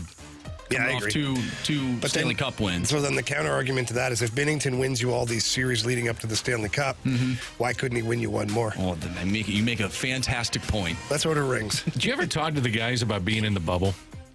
It had to be miserable. Yeah. When we were in Edmonton, I talked to guys about that. And because I got to walk the same path that they walked every day. And like, it was like, I call them the hamster tubes. Yeah. You know what I'm talking about? Oh, absolutely, yeah. And for our listeners who maybe don't, those hamster cages have all the different tubes where your hamster can run around in different little areas, but they never actually leave the cage. Had to be brutal. That's what it was like. Yeah. They had some like outdoor time, but it was like a really small area. But they would just stay indoors and walk, and they'd be tested every day, and there was nobody around. Like, it was very depressing. What'd they do? Just play cards, video games, drink beer? Yeah. Right. Probably not in that order either. Yeah, I bet. Watch movies. Yeah. I mean, at some point, you're like, Uncle, get me out of here. If we lose, we lose. Well, it is difficult, too, because you're in the bubble with all the other teams. I didn't think about that, too. So you're out there, battling tooth and nail against a team, and then you're like sitting there eating dinner, I guess they weren't eating dinner, but like having yard time with like the opposition players. It's incredible. Like shooting baskets outside with the one broken hoop that they had. Is that right? Yeah. And wow. You got a couple other guys from other teams that are sitting there or having a beer or I don't know. Yeah. I mean, I wasn't there, obviously, but they said it was very taxing. They did not like it. 314, are you sold that the Cardinals will have only one player named to the National League All-Star team? I'm not sold on that. I think you'd have multiple guys. I think they can they can easily get multiple guys. I think some guys, one, it's a fan vote anyways. A lot of players just make it in because I feel like Arenado and Goldie will bounce back. I think one of the young rising stars of the Cardinals will make it. Which one do you like? Gorman? I think Gorman, if he can show that power, how do you keep a guy that's got to play more, though? He does. And he needs to hit against lefties more, and we talked about that earlier. You know who they don't talk about at all, at least I'm not hearing a lot of it, is Contreras. I think his second year settled in. Mm-hmm. I think he could have a really big year. And no one talks about the fact he's a hell of a DH, Dan. His second year, or his second half of last year, was pretty good. It was really good. As a DH, his numbers are way below when he was a catcher, offensively. As a DH, he was not the same player, offensively. He's not locked in. See, I think there's something to it. I think some guys are, when they know they're on the field all the time, there's a difference between just being a DH. And being a DH is also staying loose in the dugout, taking BP to keep yourself loose, looking at video. I think sometimes you can do too much of that, too. Yeah. But it's, the great DHs knew how to keep themselves sharp. Where some guys, if they're thrust into that role, it's not easy. I would also say Sonny Gray's got a chance. If he's healthy, he could be in that. I'd say Ryan Helsley. If you're a good team with a lot of save opportunities, he could be that guy. I know you're down on him, Jamie. I'm not down on him. You're down on him. Come on, Dan. Is there another guy in the bullpen that could maybe make their way onto an all-star roster? Steven Matz. Oh, my God. You got to have high-leverage guys. And I know you want Steven Matz in the bullpen, and oh, by the way, so do I. Clear that throat, bro. You all right? Yeah, I'm good. Okay. You got one more for us, Marshy? Yeah, we do. From the 636, are you sold that Doug Armstrong, can offload a big contract this offseason? Yeah, I am. I don't know which one. Correct me if I'm wrong. He's never done that, right? In St. Louis, he's never bought out a guy. No, I'm not saying buyout. Okay. He said offload. So trade, eat some money, add a draft pick, make it spicy, whatever you got to do. I think Army knows he's got to make some substantial changes with some of the contracts. He's got to get himself out from being a prisoner of his own contracts because there's so many no trade clauses on these contracts that although Army's not technically a prisoner, it's not a no movement, Army would have to be willing to waive these players and he'd have to be willing to send them to the minors. And I don't know if that also is an admission of failure to me. Yep. If you've got a massive contract and you're sending this guy to the minors, I don't like the look of that. So if I'm Army, I think there's one contractor to go, woo, didn't see that coming. That's going to happen this offseason. I don't know who, because I think Army's probably got a pool of like 6-7 guys he's going to pick from. And if someone can nibble on one of those, I think he'll move it. Would be a good year for an NHL expansion draft. Yeah, it would be. Fantastic. That'd solve a lot of your problems. It really would. a ton of your problems. Yeah. So Army gets named to head up Team Canada. Yeah. That is huge. Yeah, he called me. Did he? Yeah. Want to know if I was officially retired. Did he? Yeah. And you said? It's a tough phone call. I had to let him down easy. You going to be the video coach? Yeah, no. At these computers, no. Canada, though, that's huge. Yeah, it is. It's a huge deal. All right, Marshy's celebrating a birthday. Ribs is here battling. He'll be on the TV call, the Blues and the Avalanche tonight. I'm Danny Mack filling in for, both Carey Davis and Anthony Stalter. This is 101 ESPN, the Fast Lane, as we roll on.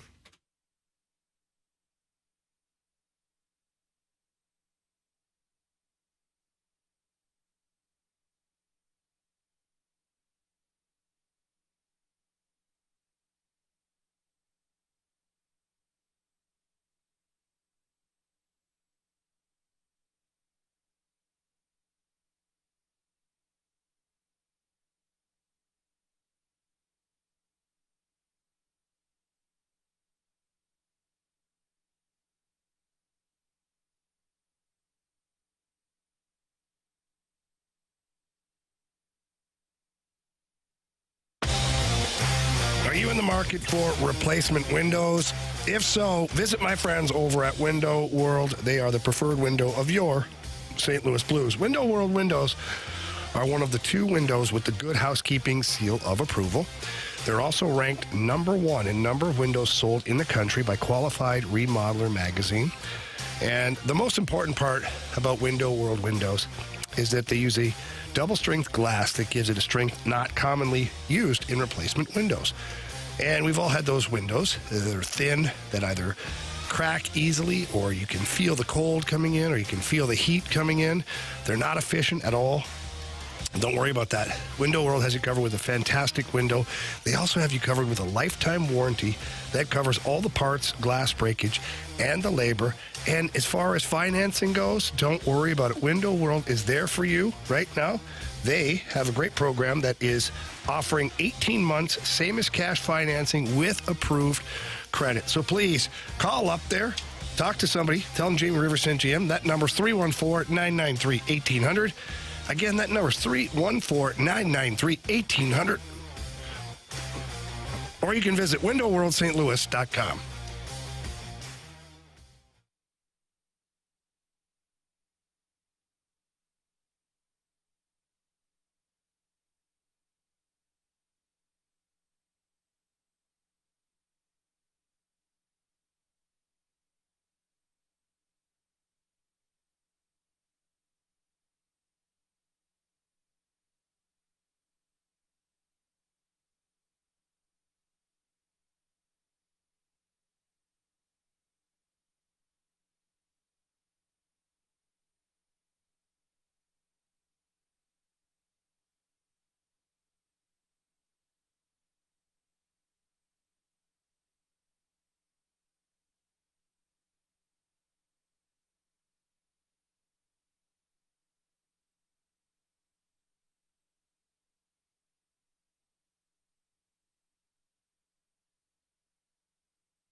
Cheap, cheap, fun, fun. Let's get dirty over at Dirt Cheap. They are St. Louis's one-stop party shop, and no matter what it is you're looking for, Dirt Cheap has a huge selection of all of your favorite beers, all of your favorite wines, all of your favorite spirits. They've got the flavored vodkas, they've got the rums, they've got your Pink Whitney, they've got everything you need, and the most important, they've got the bourbon. They've got everything from Bullet to Angel's Envy to Elijah Craig, even some Blantons if you're lucky. And all of that is available at Dirt Cheap. They are so good at making sure that you get the best deal as well. Don't forget that the name Dirt Cheap is about the price, not the product. Another great thing that Dirt Cheap is offering these days, their app. The Dirt Cheap app, get on there. You can find more savings. You can see that there's clubs to be a part of. There's also raffles that you can get signed up for. And the best part about all of it is that you can have your spirits delivered to your home. Get on the Dirt Cheap app, order whatever you need, have it delivered to your home, and take that part out of it, and that's Dirt Cheap. That's why they're the best. That's why I only use Dirt Cheap, and you should too. So please visit any of their locations. Please visit their app. And remember to have fun, but be careful out there.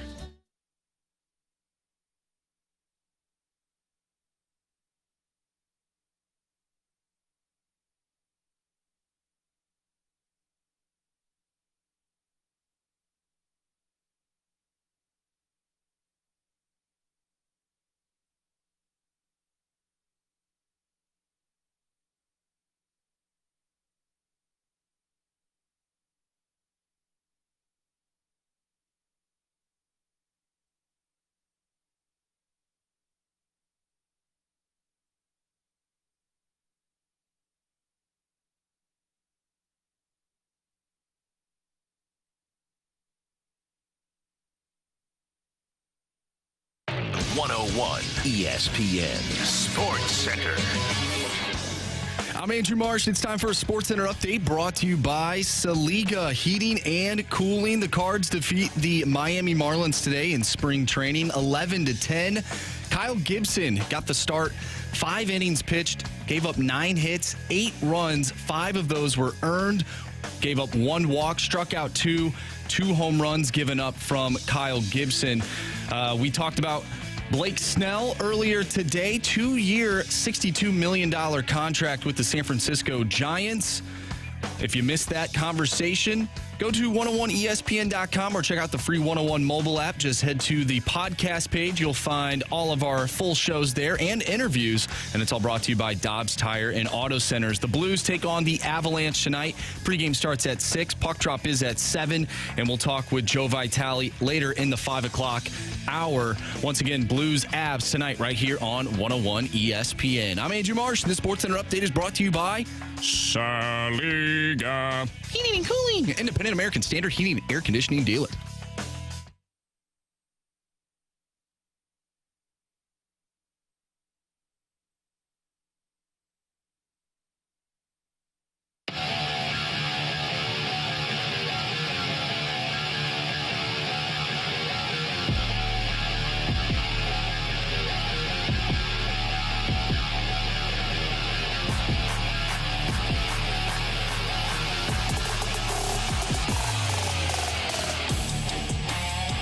Hey, Martian, in a version of a Stevie Wonder song. Happy birthday to ya. Happy birthday to ya.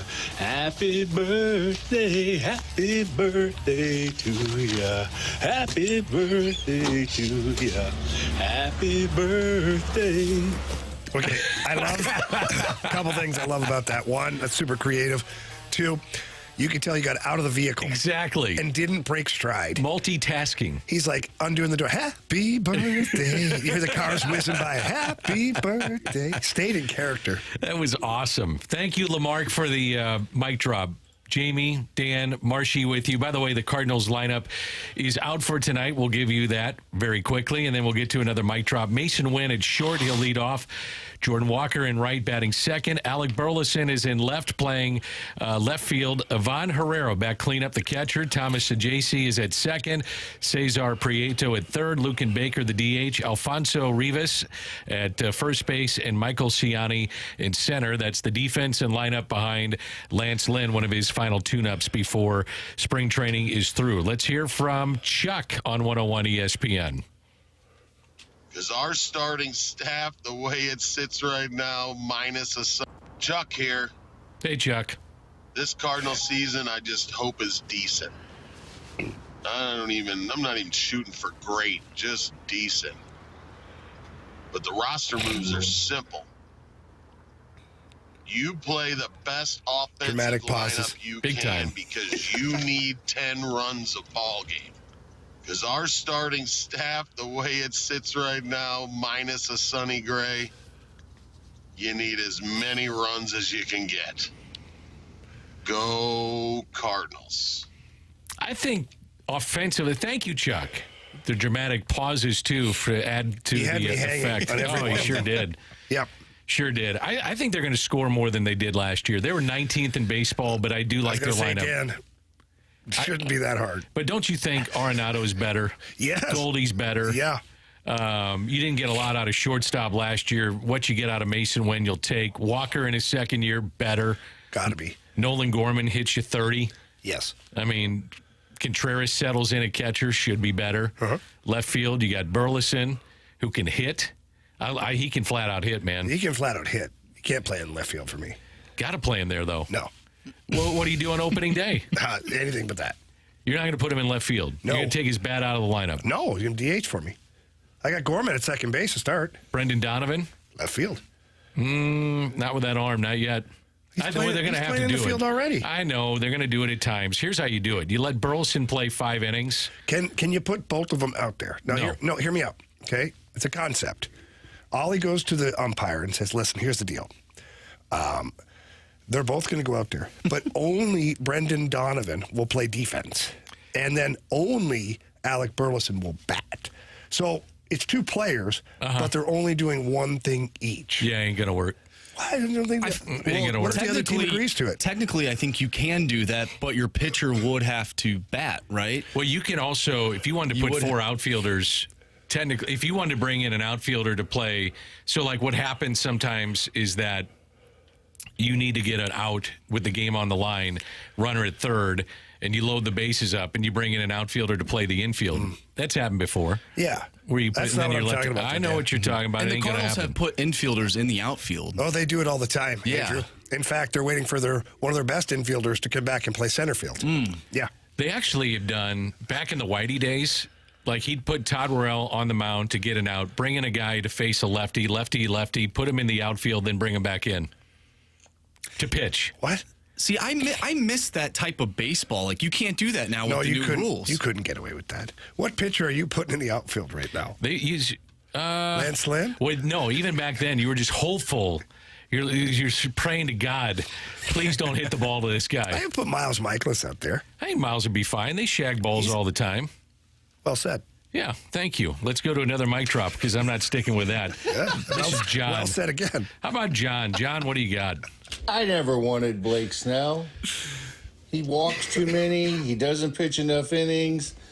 There's a lot of hype there with him that's not real. But Jordan Montgomery, the Cardinals could make that work. They could offer him the same deal that they gave Sonny Gray.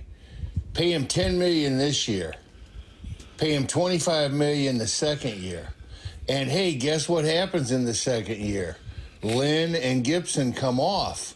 So you replace them with Montgomery and Tink Hence. It's the same payroll. And in year 3, when you pay him $35 million, Michaelis and Matz come off the book, you still got the same payroll. So basically, for $10 million extra, the Cardinals could have Jordan Montgomery for the next 3 years and give them time to develop young pitchers. John Mozeliak just sometimes sits, and sometimes he might sit and think. Okay. Who's that? Chuck? John. You're my spirit animal. I don't. You like that idea, huh? I don't mind it. It makes sense. Yeah, but these a little guys bit of caveman math, but that's okay. I recognize that. They're going to want a one-year opt-out. He's going to want another bite at the apple. So what?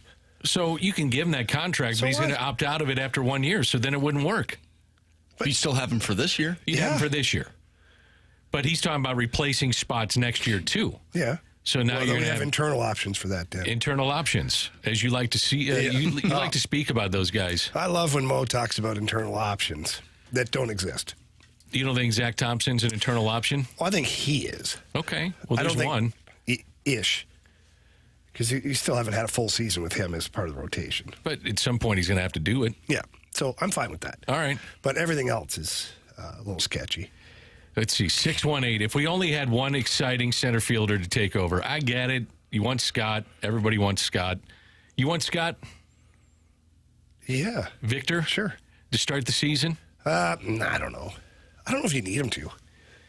Not yet. I look at I said the Mason Wynn trajectory. I meant it. Like, a lot of people felt Mason Wynn should have been here earlier last year, and I know there were certain strategic things behind it, but I feel like it's the same path for Victor Scott this year. I want to see him. I want to see them do something different. Like, I'm sick of seeing the same boring team go out there. What? It's year the Cardinal way, Marshy. You bite well, your it's tongue. boring. If they're not winning, it's boring. Like, it's as simple as that. If they are winning, then no one cares, right? But they didn't win last year, so I want to see something different. I want to see excitement. I want to go to the ballpark and see a guy flying from first to third or potentially first to home. Right? I just want to feel it. I want to feel something. I don't blame you. I want to feel that tickle. Yeah. Victor Scott does that. I had that tickle one night. Did you? Yeah. Albert hit a bomb that night in his last season here. And, was that one of the nights I got you tickets? It was, Danny. Yeah. Those are sensational tickets, by the way. You're welcome. I can't believe you had me sitting next to Mr. DeWitt. That was awesome. Did I get you green seats? He loved all of my options, so, too. I kept feeding him exactly what I thought. I'm sure. I could tell. He was writing things down to either, like, take notes or make sure he had record of the insanity that was beside him. I'm not sure. You owe me some tickets, by the way. Danny, I can get you tickets. You can give me some Blues tickets? Yeah. I'm being serious. What night? I need to look at it. I want to take my kids down to a game before the season's over. All right. Just let me know. How about parking? I got you. Really? I got you, boo. You got parking too. I got you, boo. What about gas money? Like per diem too? Like what the hell's next? Like what are we doing? All right, 3:43. It's the Fast Lane. We got Jamie for one more segment. We're going to break down the Blues, his keys to the game, first goal of the game. That's all coming up on the Fast Lane on 101 ESPN.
Are you currently in the market to sell your home, but you're just unsure? It happens to everybody. I mean, maybe you're a first-time seller, maybe you're a many-time seller. The market continuously changes, which is why you need someone like Gloria Liu to help you out.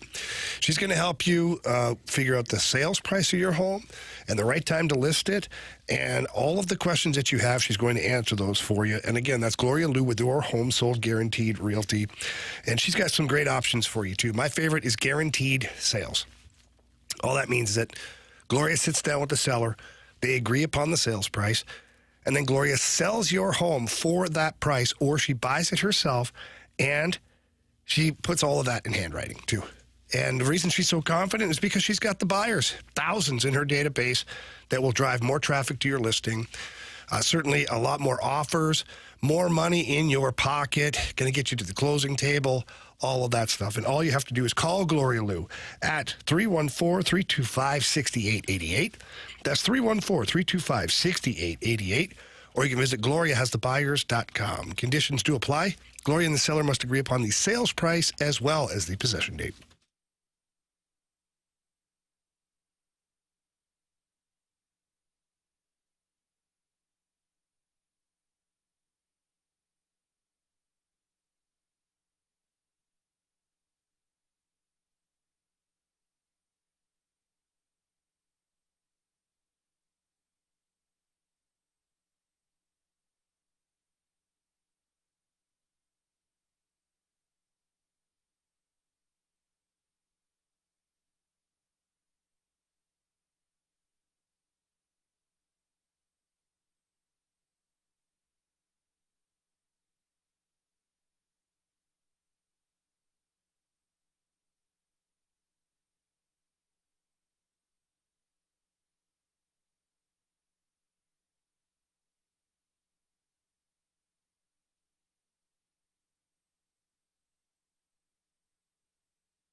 will be with us in the 4 o'clock hour. The Brad Thompson. The Brad Thompson back on the fast lane. I'm Danny Mac. That's Rivs. Some say it's a dream of his come true. Marshy celebrating his 28th birthday.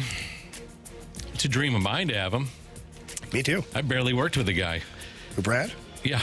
I worked with him for a while. Yeah, I did too. He's kind of a jerk.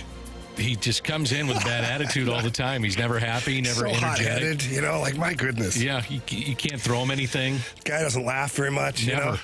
Never smile on his face. No bad jokes, attitude. nothing. Nope.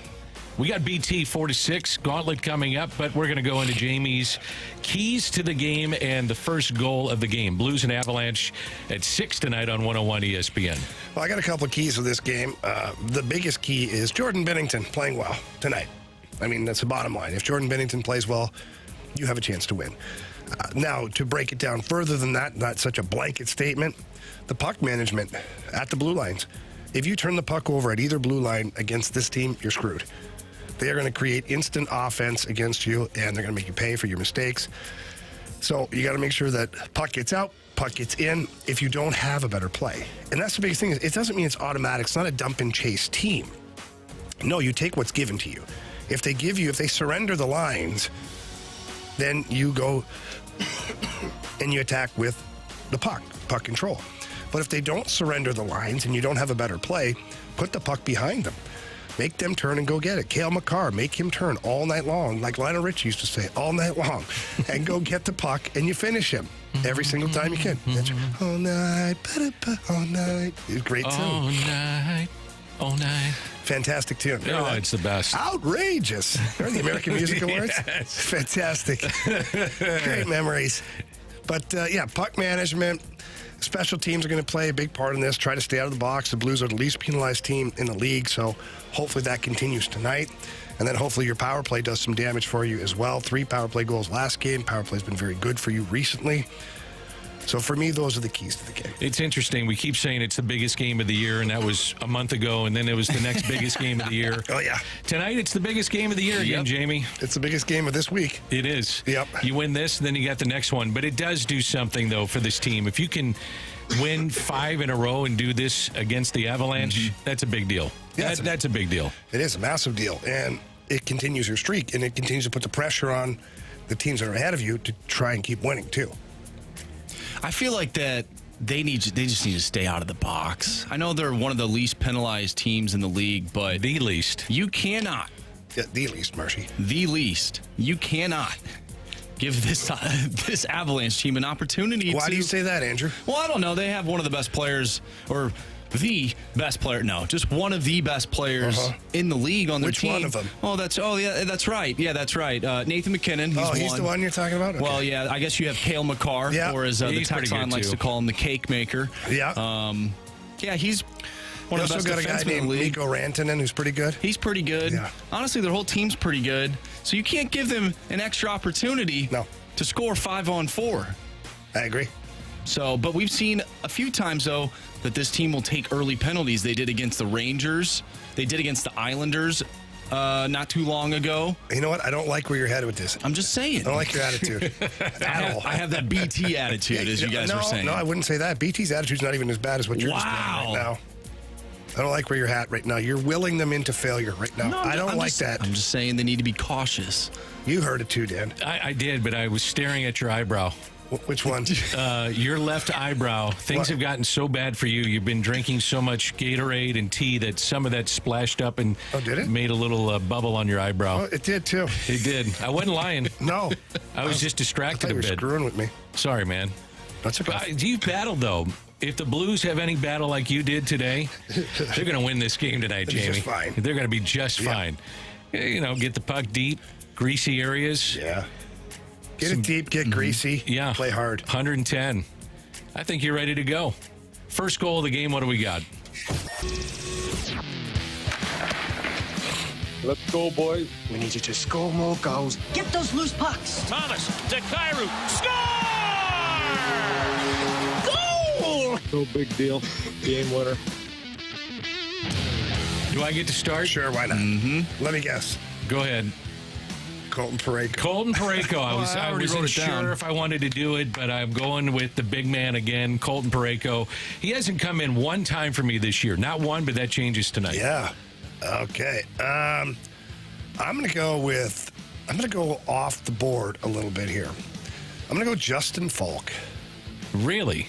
We were talking about him earlier. Lower body injury, feeling a little bit better, playing better. Power play one now, and watching him after practice working on his one-timers, that guy can bring it. Like, he's got a 95-plus mile-an-hour one-timer. I didn't know that. Oh, yeah.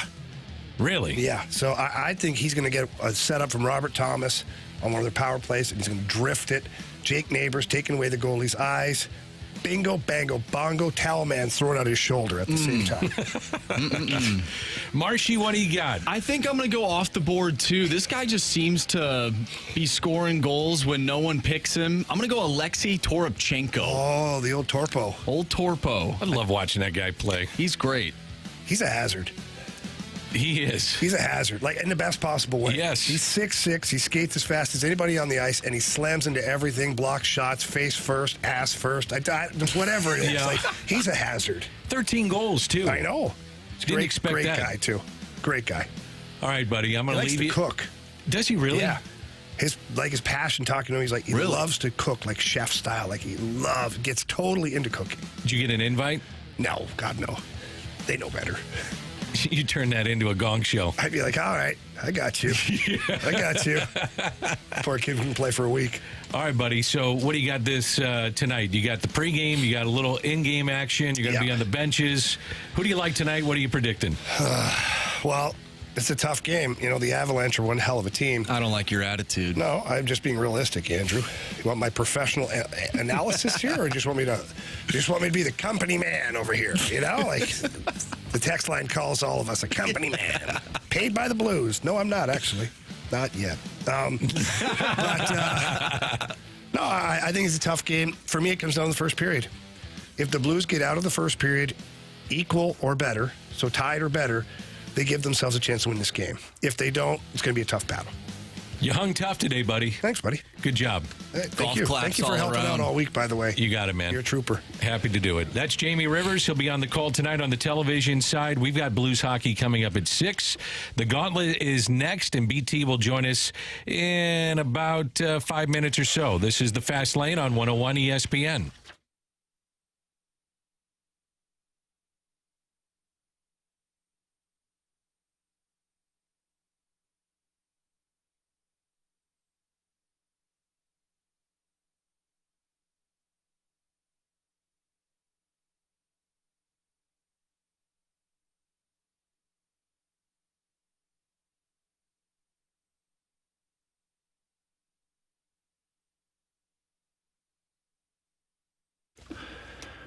From upsets to buzzer beaters, nothing compares to college basketball, especially in the month of March. We all know we're watching the bracket. We're watching all our favorite teams. We're looking for the upsets. We're looking for the buzzer beaters, all that stuff.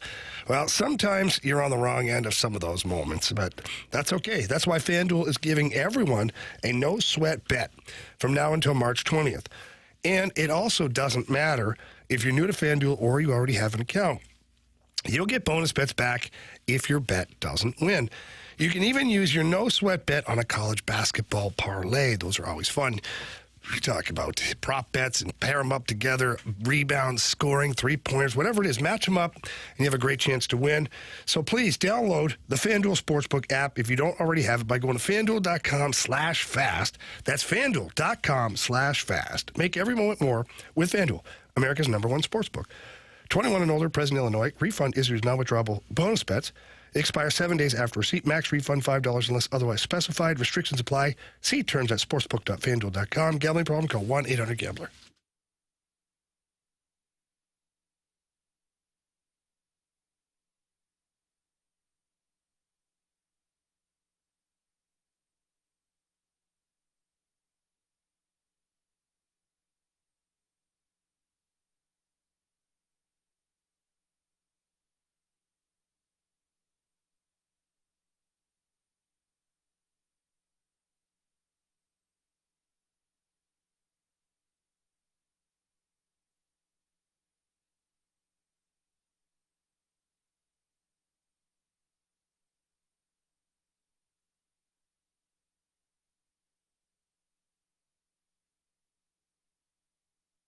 All right, Jamie Rivers back with you here and joined again by my good buddy Stewie from Stewart's American Mortgage Corporation.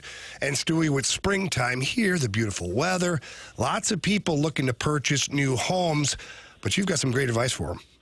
That's right, Jamie. So right now, cash is the name of the game. There are very few sellers out there, all kinds of buyers.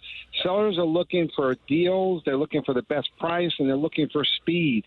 Well, we did a cash-out refinance for an ESPN listener. We gave him $350,000 in cash, and what he did was he went to Florida, and he bought a condo, and he says, you know what, I can close and buy your condo in less than 10 days.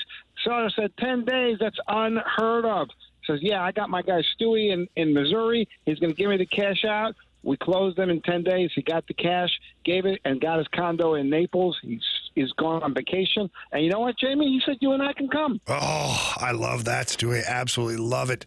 We'll head down to Naples. But all of our listeners, what they can do is they can give you a call on your personal cell phone and get all that great advice and all those great programs that are available. And they just have to call 314-324-4440. Again, that's 314-324-4440. Or you can always Google the Bagel Loan. Stewie, thanks a lot, buddy. Have a great day, Jamie.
Broadcasting live from the Car Shield studio on 101 ESPN.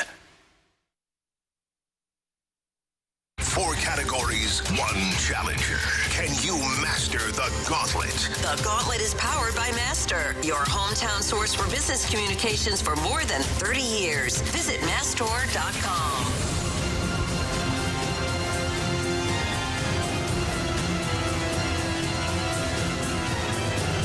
Jamie is out. He is headed down to Enterprise Center. BT is with us. The Gauntlet is here, and so is BT. What's up, BT? Dan, another company man checking right in. Oh, yeah. I am ready to rock and roll. What's going on, brother? How are you? I'm doing well. How about you? Dude, I'm doing great. Happy belated. Thank you. Double duty on your 50th. You talk about a team player. That is you yesterday and today. There's really nothing else you'd want to do. No doubt. No doubt. I totally understand that. Now, you're not in studio, but do we catch you in St. Louis or are you down in Florida? I am in St. Louis. I came in Sunday night. I'll fly back out again tomorrow just for one game and then off to L.A., I think on like the 26th maybe. Awesome. Have a great season, buddy. I'm sure we're going to talk more about that in the next 2 hours. We've got Bob, and the trivia questions will be hockey, we understand. Hockey questions coming up. Marshy will be the contestant against Bob. So the 2 contestants are Marshy and Bob. And Bob, welcome back to 101 ESPN. How you doing? Doing great, Dan. Happy birthday, too. I appreciate that. Are you ready to go? Let's go. All right, question 1. BT, am I doing 1 and 3? Well, I got to get that out of sounds here good. first. Get Marshy out. Yeah. Get out, Marshy. We did spin the wheel. Obviously, we had to get BT these questions, so I'm going to leave so I don't hear any of them. So, Bob, good luck. Thank you. Marshy is taking off the headsets, moving slowly to his left. 1, 2, 3, 4 steps. Now opens the door, and he clearly is out of the studio. Bob, here we go. Question 1. Pierre Turgeon played more games with the Blues than any other team in his NHL career. He played 5 more games with the Blues than he played for which other team that drafted him? Is it the Montreal Canadiens, the New York Islanders, or the Buffalo Sabres? Montreal Canadiens. Is that your final answer? Yes. Question 2, please, BT. All right, and as I read through the multiple choice right now, you guys got to be kidding me with these. Here we go. Question number 2. That's why I took 1 and 3. on Pierre Turgeon's overtime game-winning goal in Game 7 against the Coyotes in the first round in 1999, who was the goaltender he scored on, Bob? Johnson. Options. Super. Was hoping you knew this. Was it Anton Khudobin, John Van Beesbrook, or Nikolai Khabibulin? That'd be Nikolai Khabibulin. Okay. By the way, I already screwed this up, BT, because I gave the options, and I'm supposed to ask if he wants the options. Yeah. Rookie. Well, Rookie move. I gave you the options, and, you went with it. So we're going to go with it. We're just going to roll with the punches here. So go ahead and question. Javi is the answer for number 2. Okay. All right. I don't know why he would put a K in the beginning of his name. Real jerk move on that guy. Are you keeping score on this thing? No, I don't even have the answers. Okay. Great. In those 1999 playoffs, which team did the Blues fall to in the second round in 6 games? 99. I'm going to say the Blackhawks. Is that your final answer? Yes. All right, Bob. Question number 4 here in this well-oiled machine. That year, Ken Hitchcock, Brett Hull, and the Dallas Stars won the Stanley Cup when they defeated which team in the final? Options, please. Your options are, easier to say, the Tampa Bay Lightning, the New Jersey Devils, or the Buffalo Sabres.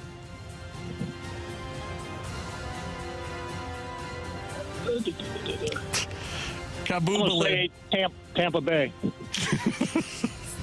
Tampa Bay it is. Final answer? Yes.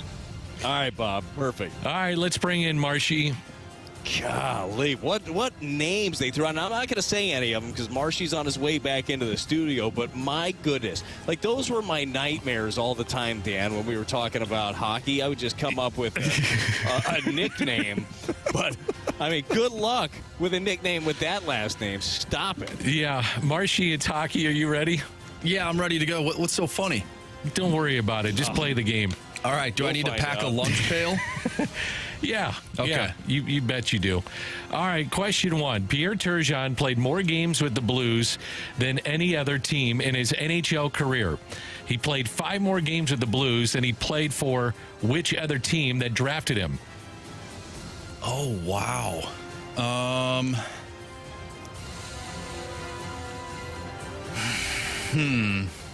gonna have to use the options. Was it the Montreal Canadiens, the New York Islanders, or the Buffalo Sabres? Let's go with the Buffalo Sabres. Final answer. Question 2, BT. All right, Marshy, here we go. On Pierre Turgeon's overtime game-winning goal in Game 7 against the Coyotes in the first round in 1999, who was the goaltender he scored on? Okay, so Coyotes. Who would have been the Coyotes goaltender. Really think this one through. I'm going to have to use the options. Perfect. Sure? Yeah, I'm positive. Go ahead and list them, BT. Well, here we go. Was it Anton Khudobin? Was it John Van Beesbrook? Or was it Nikolai Habibulin? Habibulin. What was it, Dan? Nikolai Habibulin. Habibulin. Golly. All right. Was he Irish? No. All right, Hudobin. I don't. It's not him. I don't think it's him. Van Beesbrook. Ooh, it could be him. Could also be. I thought Nikolai Habibulin played for the Lightning, but was he with the Coyotes before that? Oh man, I'm gonna go with John Van Beesbrook. Final answer. Question 3. In those 1999 playoffs, which team did the Blues fall to in the second round in 6 games? I'll go with 99. I think that would have been the Dallas Stars season that they won the Cup. So I think it was the Dallas Stars. I'll go Dallas Stars. Final answer. All right, Marshy. Question number 4. That year, Ken Hitchcock, Brett Hulse, and the Dallas Stars won the Stanley Cup when they defeated which team in the final? The Buffalo Sabres. Final answer. Okay. Marshy, are you ready to roll through these questions? Let's go through it. We'll start with number 2. That's Brad's favorite. On Pierre Turgeon's overtime game-winning goal in Game 7 against the Coyotes in the first round of the 1999 playoffs, who was the goaltender he scored on? The options were Anton Khudobin, John Van Beesbrook, Nikolai Habibulin, and Bob went with the options, and so did you, Marshy. The answer is Nikolai Habibulin. You went with Van Beesbrook, and Habibulin was the answer. You want to take question 1? Tricky Nicky. Yeah, Tricky Nicky. He was the new nickname. He was all over it. Who did Bob take? Bob took, he got it right, Nikolai Habibulin. Gotcha. Yeah, he went Tricky Nicky all the way. All right, question number 1. Pierre Turgeon. He played more games with the Blues than any other team in his career. He played 5 more games with the Blues than he played for which other team that drafted him? Marshy, with the options. You went with the Sabres. Bob, with the options that you didn't even ask for. You went with the Sabres as well. The answer is the Buffalo Sabres. Okay. All right. Go ahead and do 3 and 4. You're ready, BT.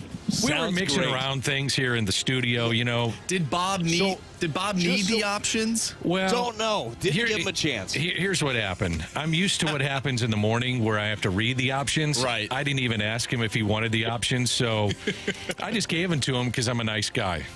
Well, that's fair. The advanced listeners in the afternoon, though, have a different skill set than your morning crowd. Yeah, okay? I know, BT. Okay. So oftentimes, they end up getting it. Either way, we have is it a 1-1 tie here currently? No, 2-1. Yeah. 2-1 Bob over Marshy right now. That's correct. Question number 3. Math is not my strong suit. In the 1999 playoffs, which team did the Blues fall to in the second round in 6 games? Marshy, you went without the options, and you went with the Stars. Bob, I don't remember what you did. What did he do, Dan? He got it wrong. Yeah, he did. He got it wrong because that's what I wrote down, too. The answer is the Stars. Bob, whatever you said, incorrect. Wasn't prepared to write it down, but it was wrong. Marshy now has a 3-2 lead going into our final question number 4. Ken Hitchcock, Brett Hull, and the Dallas Stars won the Stanley Cup when they defeated which team in the final?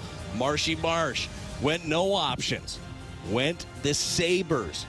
Bob, you did not go the Sabres. If the answer is the Buffalo Sabres, Marshy's going to be the winner. If the answer is the Devils or the Lightning, you got a fighting chance? The answer is the Buffalo Sabres. You have chosen poorly. You lose. Not today. Okay, Bob, sorry, but we had a really well-oiled machine going on here. Way to go, BT. Nice way to run the gauntlet. Well, I tried. I forgot to write down some things. It's been a minute, but I do know this, Bob. It was a valiant effort, but Marshy brought his A game today. He packed his lunch. So we appreciate you fighting, and I hope you come back again. All right. Happy birthday, both of you. Thank you, Bob. By the way, we're getting a lot of texts, BT, that either say that this is the best gauntlet ever or that this is a complete train wreck. Yeah, I would agree. I think, aren't a lot of things in life like that, Dan, where you just don't know? Like, you don't know what you're listening to, you don't know what you're watching necessarily, but you can't take your eyes or ears off it. I think dude, as soon as I should have confirmed when you said, hey, I got 1 and 3, I didn't even read it yet. I was still open up the email. I'm like, oh, sounds good, Dan. You get me with a Hudobin, a Van Beesbrook, and I still don't. Hobby Boolin? Is that what it is? Hobby Boolin. Unbelievable. I thought you'd be all over that. I said a Smith and a Jones one time. I don't get it. Well, you're a big hockey fan. I knew you'd be all over that, and especially with the late 90s teams of the Blues. I know. Well, that's when I was just so focused on high school in Las Vegas that I totally forgot to dig in on the Hobby Booblins and the Hudobins, all the guys with silent Ks. Silent Ks were huge in the 90s. Yeah, they apparently. were. Yeah, they were. So, I was at that game. I was working the sidelines for the Blues while you were in high school.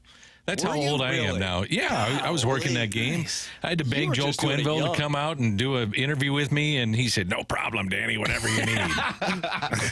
By the way, we got 2 text messages. This is what the text line looks like. You have your highs and you have your lows, right? For the 424, worst gauntlet ever. 2 text messages later from the 314, absolutely the greatest gauntlet I've ever listened to. That's nice. I feel that for way. Everybody. Yeah. All right, BT is with us until 6, and that's when we're off the air because we have Blues hockey, and the Blues take on the Avalanche. We're just going to fly by the seat of our pants. You all right with that, BT? I mean, I have this rundown thing, but we'll do a sports six-pack. We have to interview Joey Vitale. I say have to, but we want to interview Joey. And also contractually obligated, though. I'm pretty sure we have him on the books. Yeah, that's definitely a contractual obligation for the station, so we'll definitely get that in. And this is 101 ESPN.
really doubt that anybody could tell that Anthony is out or Carey Davis or Jamie Rivers. We got BT, Danny Mac, Marshy running this till Blues Hockey at 6. BT, that was a great segment of radio. I thought it went smoothly, to be honest with you. Honestly, look, that's the key, right? When you're going to be the guys filling in, and Dan, you've been a hero at ESPN for a long time, but certainly in the last couple of days, you filled in, did double duty on your birthday. You did it today. You're a pro's pro, and you're always prepared. And I like to. I've learned a lot from you over the years. I came in halfway, and I wanted to make sure that I was super ready and prepared for the gauntlet. And look, I'll be a little bit honest with you. I forgot how it worked. I forgot what I was Obviously, supposed to I did down, too. And it worked. Good thing Marshy bailed us out. Birthday boy came in the last couple of questions, dropping deuces on both of them.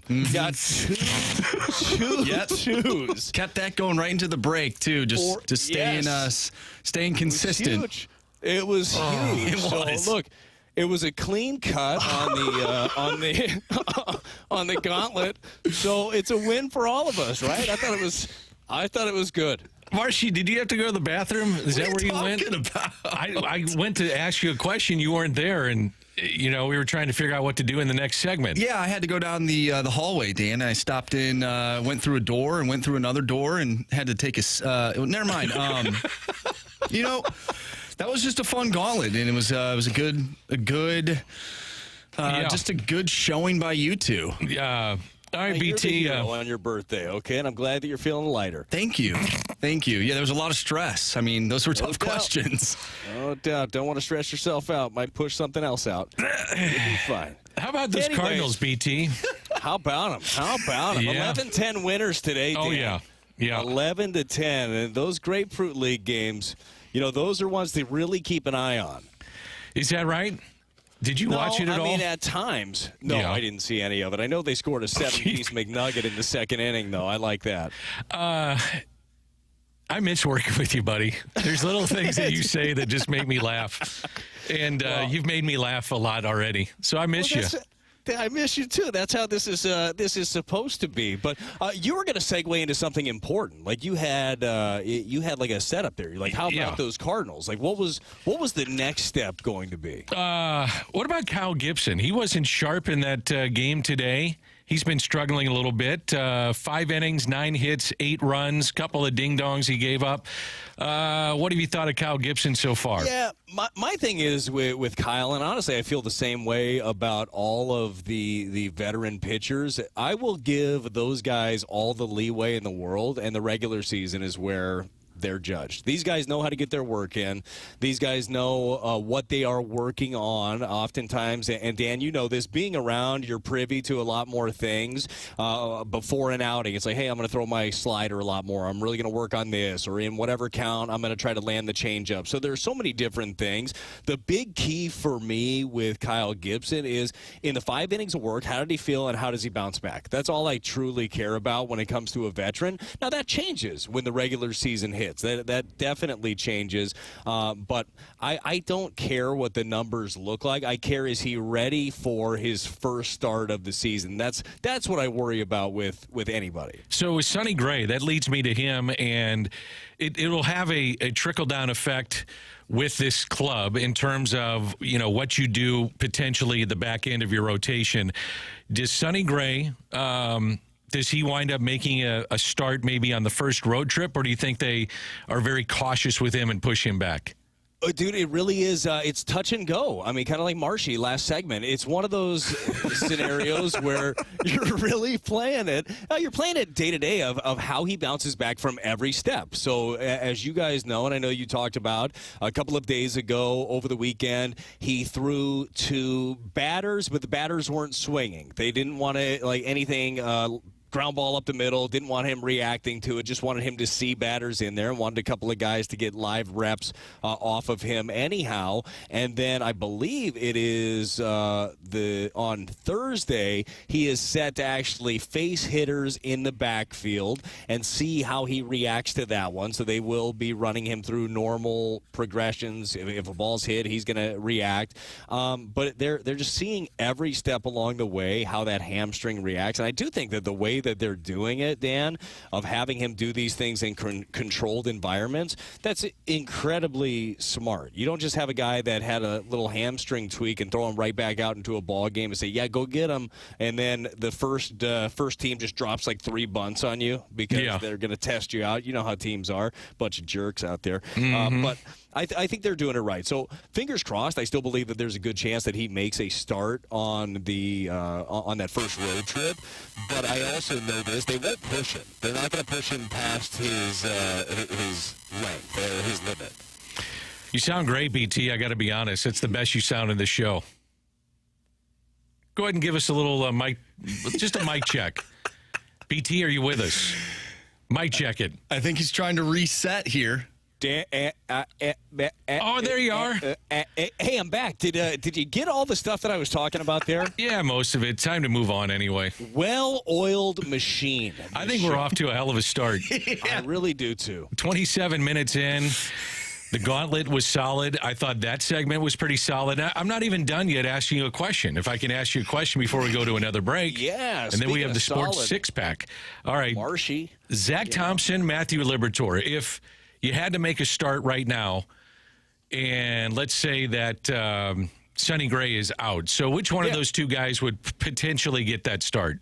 For me, it's Zach right now. I think Zach Thompson has showed out in spring trainings. For all the talk, we just mentioned some of the veterans. I don't care what the numbers look like in spring training for the veterans. When I have a young guy competing for a spot, I do care about the numbers, and I care what it looks like. And Zach Thompson has outpitched Matthew Liberatore in spring training. Does that mean that Libby won't be part of the roster? No. They both could be on this roster, and they both could serve the same role, different roles, don't know. But if I'm picking between those two right now, I'm going with Zach. What about you? Yeah, I'm going Zach Thompson. I've been saying Zach Thompson, I'm high on him. I think he's going to be very good, really good in their rotation at some point, whether that's this year or down the road. I've even flirted with the idea of Steven Matz in my bullpen just because I like what I see out of him. He airs it out. You're going to get that 96 to 97 miles an hour. He's going to air it out, get in on righties, which is something, be more aggressive. And if he can parlay what he does in the bullpen to the starting rotation, then you have something there. I don't know if you see that, but I just want to see him a little bit more aggressive as a starter. Yeah, that's been kind of the overall thought, at least for some, the last couple of years. And when I watch it, that's what I want to see. I would kill to have the stuff that Steven Matz has. And at times, you just see it was well, you would say that with just about every pitcher in the big leagues. No doubt, Dan. I would kill to have the stuff of pretty much every guy out there, other than there's like maybe a couple of guys on the back end of these long-term deals that made way too much money. Yeah. And they're just rolling it up there still, but they make so much cash, they're still in the league. And I'd kill for that, too, at this point. But yeah, it's the aggressive nature of here it is. Like, see if you can hit some of this. And he talked about that. After his stint in the bullpen, he said, man, I realized that I didn't have time to ease into anything. I didn't have time to see, let's see how this is working. Let's worry about next time around. He went out there and he attacked with all of his stuff. And his stuff is good. His stuff is really, really good. So the pitch that you just mentioned, that fastball in on the right-handers, when he spots that thing up, there is nothing that you can do with it. Like, it will tie up right-handers every time. The big key for me with him, other than the aggressiveness that you brought up, and I wholeheartedly agree with, is can he land his off-speed stuff at the bottom of the zone? Because he gets the 2 strikes a lot, and then all of a sudden it's that change-up that's middle, or it's the bigger breaking ball that is up in the zone, and even when they're not hit hard, they're not in a good spot to finish off a hitter. That's what I would love to see out of Steven. Okay, it's a Fast Lane on 101 ESPN. I'm Danny Mac filling in, and BT filling in for Anthony and Carey Davis and Jamie Rivers, who's headed down to Enterprise Center for the Blues and the Avalanche tonight. Marshy is here celebrating his birthday, and this show has gone off the rails. More of that to come on the Fast Lane.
101 ESPN Sports Center. I'm Andrew Marsh. It's time for a Sports Center update driven by Johnny Londoff Chevrolet and Johnny Londoff Autoplex. The Blues are back in action tonight, taking on the Colorado Avalanche. Pregame starts at 6. Puck drop is at 7. And you can catch all the action right here on 101 ESPN. We'll talk with Joe Vitale at 5:30. So stay tuned for that. Once again, Blues and Avalanche right here on 101 ESPN. The Cardinals won today over the Miami Marlins 11-10. As Kyle Gibson pitched, he went 5 innings, gave up 9 hits, 8 runs, 5 earned, walked 1, struck out 2, and gave up 2 home runs. Blake Snell, the topic of the day, he signed a 2-year, $62 million deal with the San Francisco Giants. We talked about that earlier. If you missed anything from today's show, including the Gauntlet, which was fantastic, make sure you go to 101ESPN.com or check out the free 101 mobile app. Just head to the podcast page. You'll find everything there. It's all brought to you by Dobbs Tire and Auto Centers. All right, we're going to dive more into the Cardinals coming up next. I'm Andrew Marsh, and this Sports Center update is driven by Johnny Londoff. Find new roads and shop 24/7 at Londoff.com and LondoffAutoplex.com. Are you kidding me?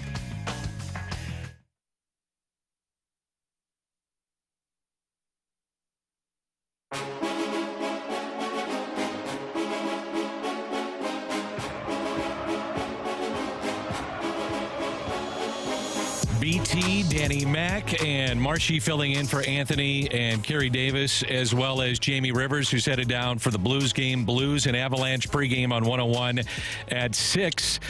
Six-pack questions are coming up, so we'll do that next segment. If you want to get a question in, the text line 314-399-9646, 314-399-9646. And before we started back with BT, you had something, Marshy, for us. We have a fantastic text from the text line, and, you know, we all like acronyms here, of course. Well, we got one from the 816. This show is full of crap. Cool, really awesome people. I kind of take that, BT, as a backhanded compliment. Yeah, I'll take any kind of compliment I could get at this point with the first couple of segments we have. Dan, I think that's great. And honestly, either way, even if it had not been an acronym, I think that both of you and I, confident enough, could just be like, yeah, no, I get it. I get how you could come up with crap, but the cool, really awesome people makes me feel a little bit better. It does. It makes me feel a lot better. Okay, I got to ask you some questions about the Cardinals and what's happening down at spring training. I am all aboard. I wasn't at first. Now I'm all aboard, and I'm slowly maybe thinking I should get off this bus, and that is the Victor Scott bus, because I love watching this kid play. He's exciting. This is the entertainment business. I love speed. He had, 113 stolen bases between the minor leagues and the Arizona Fall League last year. He plays a great center field. He had a diving catch today, spectacular. So I'm curious what you think, BT, his chances of making this club. Well, here's what I think. I think that Victor Scott and bus don't belong in the same sentence. So okay. Pick whichever your fastest vehicle that you could buy, and like the dream car. That's kind of where I'm looking at with him. Let me ask you this question, because you said initially you weren't on board with Victor Scott, then you were, and now you're a little worried because it's like anything else. Everybody starts coming to that side of it. You're like, I don't know if I'm on the right side. What turned you, though, from the initial thought of it to you were on board? Injuries.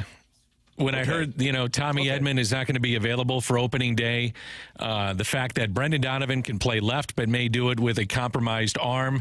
Alec Burleson, if he's in left field, I want to get him out by the 5th or 6th if you have a lead. And then giving a final runway to Dylan Carlson.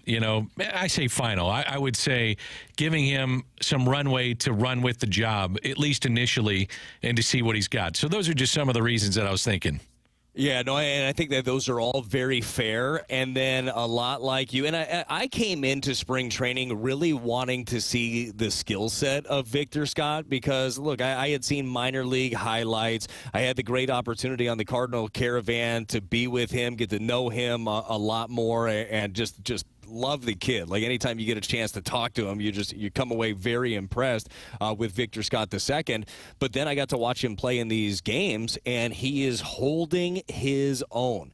You know this, though. This is where it becomes the exciting time / crunch time for a young hitter. He's 23 years old. He hasn't spent any time at AAA. Let me guess. You're going down facing now big league pitchers that are going to be doing their thing and saying, this is my final tune-up, so I'm going to give you my best. That's it, man. That is the big thing. Because if you go back last year, and safe to say that it was the right decision, even though there were a couple of ups and downs. I cannot wait for the sophomore season of Jordan Walker.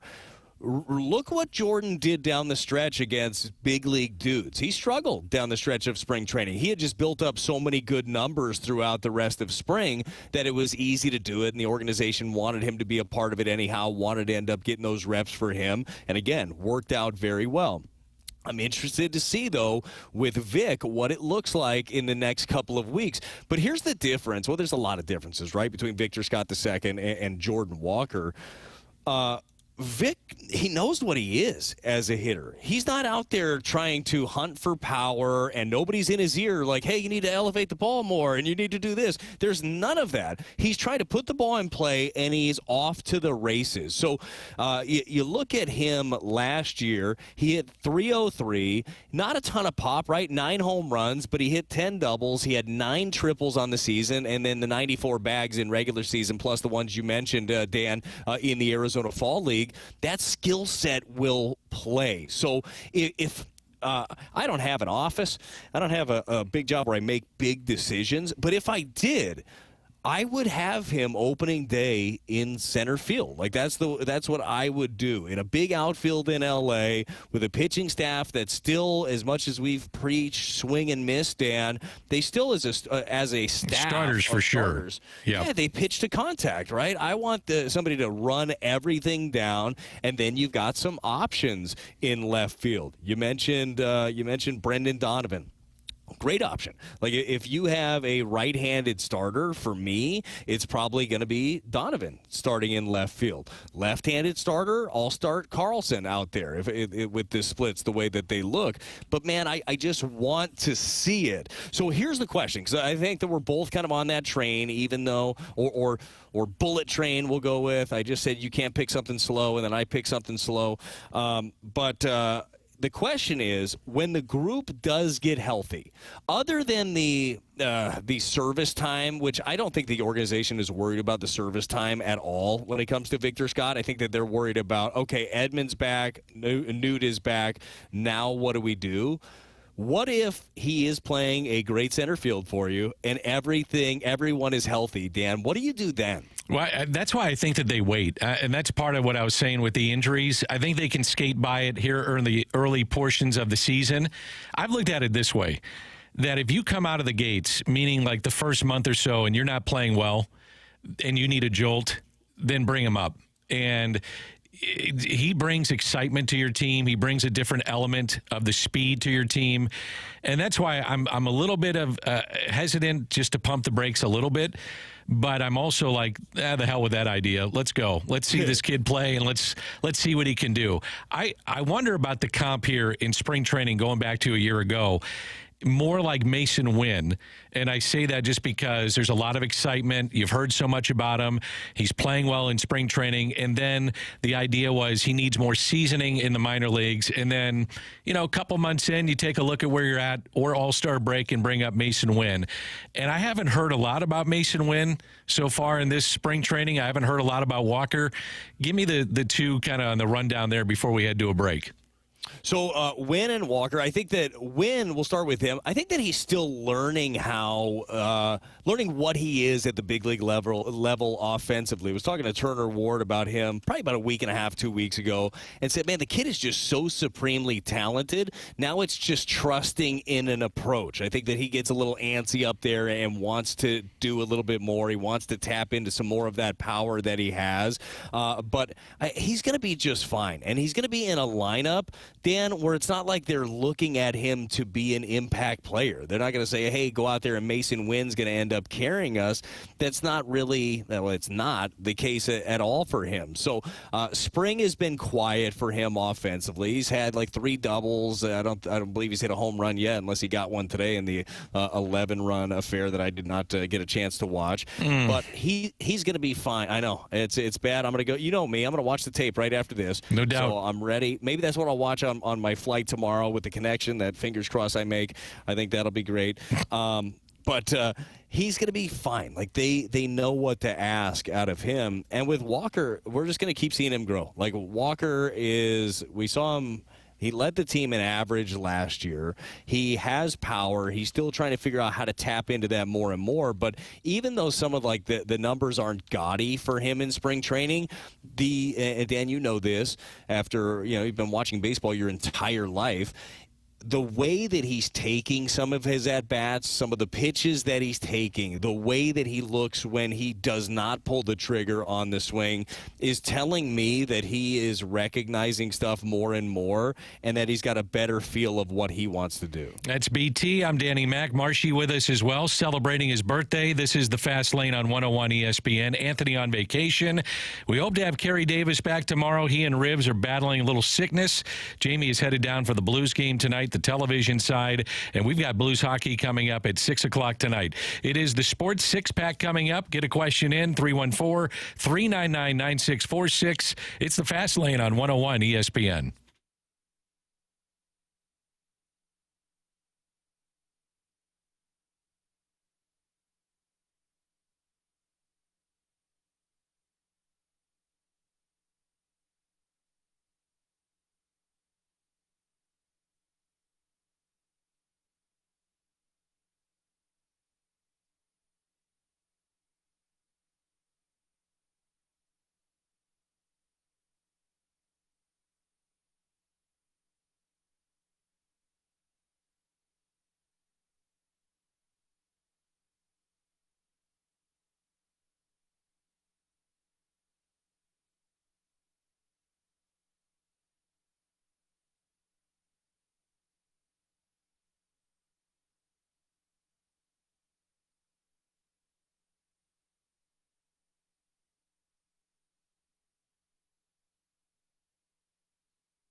It's time for the Fast Lane to answer your sports questions. I want to ask you a bunch of questions, and I want to have them answered immediately. Asking me all these weird questions. Answer the question. Answer the question. Answer me! The Sports Six-Pack is now. Marshy, Danny Mac, BT, Fast Lane on 101 ESPN, Blues Hockey at 6 tonight. It is the Sports Six-Pack, and question 1, please. Question number 1. All right, this one comes from the 402. Do most MLB switch hitters use the same bat from left and right sides? That is an interesting question. I've never thought about that. I don't know. I'm not sure. Fascinating question. It's a And great I have question. No idea. I would Here's imagine that what they I'll tell use. you. Don't you think they use different bats? Like I'm talking about weighted, more would so think- than the length. Yeah, or model even, right? Because Yeah. I think about, let's use Dylan Carlson, a switch hitter. Like, his swing from the left side and right side are drastically different. I'm going to find out. How about this? I'm going to find out. I'll ask this question on Thursday to a couple of switch hitters, and I will come back with the actual answer. But that is a fascinating question that I don't have the answer to. I was thinking about this the other day. Do you think that Carlson or Edman will ditch one side of the plate? I know Tommy's done right-handed on right-handed, because it seems like the skill set of the pitcher would dictate whether or not he's going to hit right-handed. But do you think that there would be a time that they approach these guys and say, hey, give it a whirl? What do you think? Man, if the struggles continue, I could see it, and I do like that Tommy and company. It's not just Tommy making these decisions. Everybody looking at the arsenal of whatever the reliever or the starter is and say, does it better profile right on right? I like that he has done that. There are times where I would like to see Dylan do that. I've seen some better at bats out of Dylan here in the last week, I would say, from the left side. I had a chance to talk to him the other day about how he's just revamped his swing. He spent some time at drive line this offseason and really trying to use the ground. He said it's a lot different now that his ankle actually feels good and he's healthy.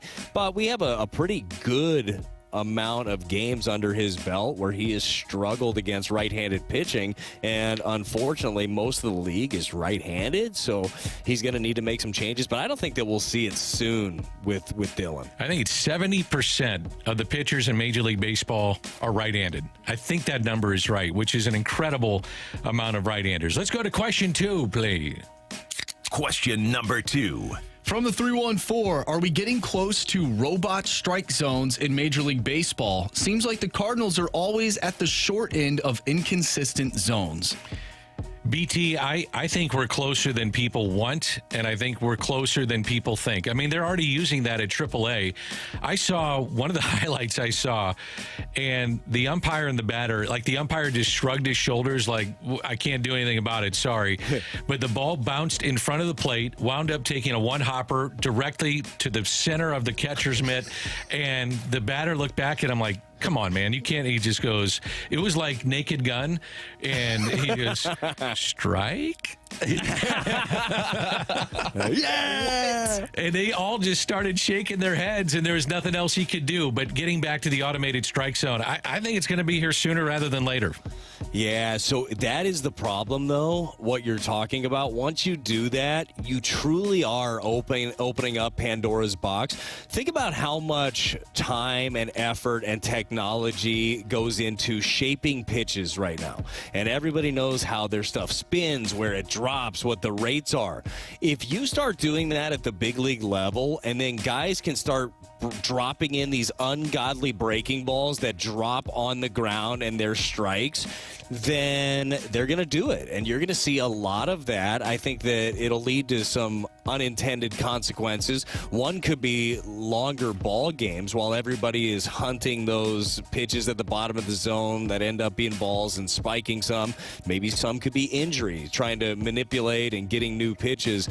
I hate the idea of that, but I do like what they do right now in the minor leagues, and they did it. I was at the prospect breakout game the other day. I like the challenge system. Like, let's still use the umpire, but I like the challenge where if you are a pitcher, catcher, or hitter, if there's a call that you don't agree with, it's just a tap on the head. And the umpire says, okay, the batter is going to go ahead and challenge the strike call. And they show it on the big board like tennis, where it would be a serve. Is it in? Is it out? And it's cool technology. I like that. I'd rather see that than going full bore. Question 3, please.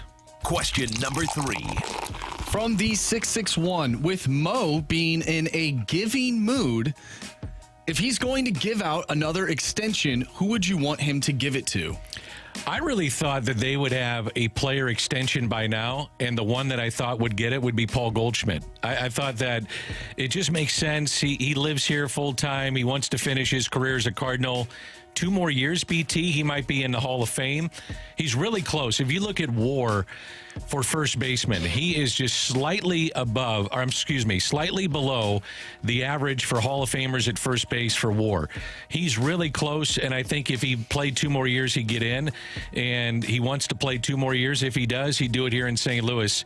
That would be my candidate. And then on the other side, I was thinking, do they try to buy out some years of Jordan Walker? And if they think he's going to be the player that we all think he can be, then that would be another candidate for me that I'd look forward to. Yeah, I think that those are both great answers, and I'm right there with you with Goldie. A little bit surprised that hadn't happened yet, and I'm sure that some of the conversations have. Who knows? Maybe there's stuff on timing or overall dollars. I would absolutely have, if they have not already, which would surprise me, some conversations with Walker. I would have some conversations with Gorman, and I would also be having some conversations, even though he doesn't have one definitive position. The guy's a leader already, and I think that you could get him on a good contract, is Brendan Donovan. Yep. I think I would love. He's the kind of guy that I feel very comfortable giving some stability and money to. What'd you think of the Ollie extension? So, I'm a huge fan of Ollie's. Me too. And now I now check the text line. Might be labeled as an apologist, company man. I'll do whatever the organization tells me to. Homer. All of those things couldn't even be further rights holder, Homer, incorrect. Yeah, and all of those things are true. Green seed aficionado. There you go. Yeah, I said this with you guys the other day that Ollie received this this extension because of how he handled last year, not because of what happened last year and them being 20 games under 500. The guy is a leader. The guy is somebody who is the same day in and day out. He truly cares about his players. And I'm telling you, down the stretch last year, having very candid conversations with Ollie, and Dan, you know how honest he is. You sit in his office, you ask him anything, he tells you the truth. He was not worried about the job, like worried about being on the last year of his deal in the upcoming season, or worried about, hey, we're struggling, will I get fired? He truly cares about every day, and he cares about the guys and how does he and how does his team get better. I like the extension, and I like the continuity for the organization. Questions 4, 5, and 6 are coming up. This is the Fast Lane on 101 ESPN.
the question. It's time for the Fast Lane to answer your sports questions. I want to ask you a bunch of questions, and I want to have them answered immediately. Asking me all these weird questions. Answer the question. Answer the question. Answer me! The Sports Six-Pack is now.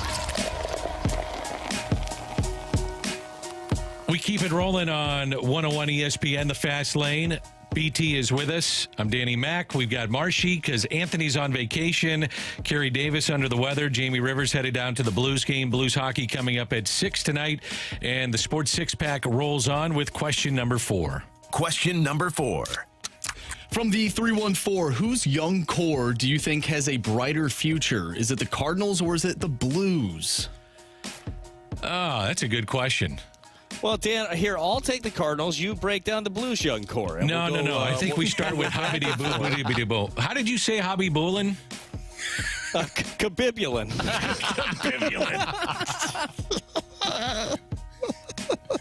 So, Dan, we used to do, and we'll answer the question maybe. We used to do a segment where we would be breaking down the Blues and whoever it was, right, before every game. And Randy would do the lineups. And I had him start putting in a player on the other team that wasn't a real player. And I had to pick out who the not real player was. Dan, I was picking out, like, all-stars that were like, that's not real. That guy, that's not a real name. Or, like, probably future Hall of Famers left and right. So, look, I'm going to say here that the Cardinals' young nucleus is, and Marshy, I'm going to let you push back from the Blues side if you'd like to. Jordan Walker has got a chance to be a franchise-changing player. Victor Scott has franchise-changing speed. He's an element in this game is trending towards that they love. Mason Wynn defensively already in upper echelon big leaguer. We'll see what it looks like from the offensive standpoint. Gorman's got a chance to hit 40 freaking home runs for you. Could very well happen if he stays healthy. And that's, I mean, among others that are on the way. I think that their nucleus is very strong. Was there a player, more so a pitcher, that caught your eye down in spring training? That's one of the things I love about it, because you get to look at the young kids that you know aren't necessarily going to make the big league club, but they get your attention. Like a few years ago, it was Lars Nootbaar, and all of a sudden he's on the backfields doing all kinds of things that we didn't see, and then he pops up in a game in Detroit, hits a triple and his first ever hit, and you go, oh, okay. I didn't know about that guy. And then you have, like, this year, Gordon Graceffo, McGreevy, you know, some of these pitchers that we're hearing about, but did any of them kind of catch your attention? Yeah, look, not a young guy, but I think that we've talked about him already, who will be a big key in the bullpen, might end up being one of your best arms. Riley O'Brien is one. Just keep an eye on him. Not a prospect, because he's going to be in the big leagues with you, but that is one. I don't know why it took so long to get a chance to see him, but I finally saw Cooper Jerpy pitch. See, I think he's going to be nasty. Dude, he is so funky. The delivery itself, he drops down. It's weird angles. Kind of reminds you of a not as big and overpowering, but kind of like a Chris Sale look to him, and I really like it. Now, he doesn't have Chris Sale stuff, and I could absolutely see him being a factor like out of a bullpen if they decided to go that way. But I liked him. The spring numbers didn't look as good for him, and it's not like he got a huge opportunity, but I like the stuff of Tekoa Roby. Remember, Roby came over in that deal with the Rangers. Good fastball, missed a lot of the year last year due to injury. Good fastball, but a monster curveball that he used at the top of the zone. And I'll give you another name to keep an eye on, and not like talked about a lot, is Max Rajic. Rajic is a guy, he's like 6 foot 240, built like just a brick wall out there, and he has got some of that intensity that you love to see out of a pitcher. Will go right after anybody. I enjoyed watching him. Question 5, please. Yeah, I agree, Brad. I don't know if the Cardinals have a better that Blues nucleus. That's right. I just moved right along. I mean, we shouldn't overlook like Dalibor Dvorsky and Jimmy Snuggerud. I think they have Neighbors, Jake Neighbors, Matt Kessel. Fake name. Fake name. Fake name. Yeah, tried to sneak a Snuggerud in on me. I don't know if those guys, like if you want to compare and contrast against other like prospects around the league or other young players, I don't know if they measure up to the rest of the NHL as much as the Cardinals measure up to the rest of Major League Baseball, if that makes sense. That makes sense. So, question 5, please. Question number 5. Some controversy here. This one comes from the 314. Should fans be upset that Ryan Helsley, Nolan Arenado, Lars Nootbaar, and Brandon Crawford were sporting Inter Miami gear while going to see Messi play in Florida?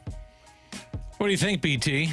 Should fans be upset? There were a lot of fans. What fans? On the internet that were not happy. Fans of what? Fans of who? Fans of City SC, St. Louis fans. Oh, you know what? If you're upset that they went to see an icon like Messi and they probably all were just given some lids, then you've got other problems. I think you got trust issues, a little insecurity, maybe a little bit going on. They had a chance to see one of the best to ever do. Why are you going off on soccer fans? I'm not going off on soccer fans. You just did. Look, no, we are on a level playing field with soccer fans. 0-0, like most of the games. So I think that if you're insecure about that, that's your problem. Okay? They had a chance to see the best. That's like having a chance, like back in the day, if St. Louis had an NBA team still. It's like you got a chance to see Jordan. Nah, but I'm a St. Louis guy. Stop it. You go see one of the best, and you throw on the freaking Bulls hat, too, so you fit in. Good for them. Question 6, please. Question number 6. Just a fantastic question, Dan. I think you'll like this one from the 636. Got any good Bob Uecker stories? Oh, man. I mean, that you can tell on air. That's a thing. You can't tell a lot of them on air. You can tell some. My favorite was, so Bob, of course, in the 1964 World Series had the tuba where he's out catching fly balls with a tuba. Mike Shannon actually went to a yard sale, bought a tuba, brought it into the TV booth, and had Bob Uecker with us, and then told the story on the air and what went into it. And Bob tells a story that they actually fined him after winning the World Series and took it out of his game checks. So whatever the championship check was, what would I call that, BT, when you win the championship and you get your check? You did it in 06, whatever. The winners, bonus, I don't know. the winners bonus, whatever. And they actually took it out of his check, and the winning check was like $6,000, and they took like $2,000 out of it because he had a tuba on the field. That is one of my favorite things, and he came in and told the story on the air. He's awesome to be around. He's a treasure.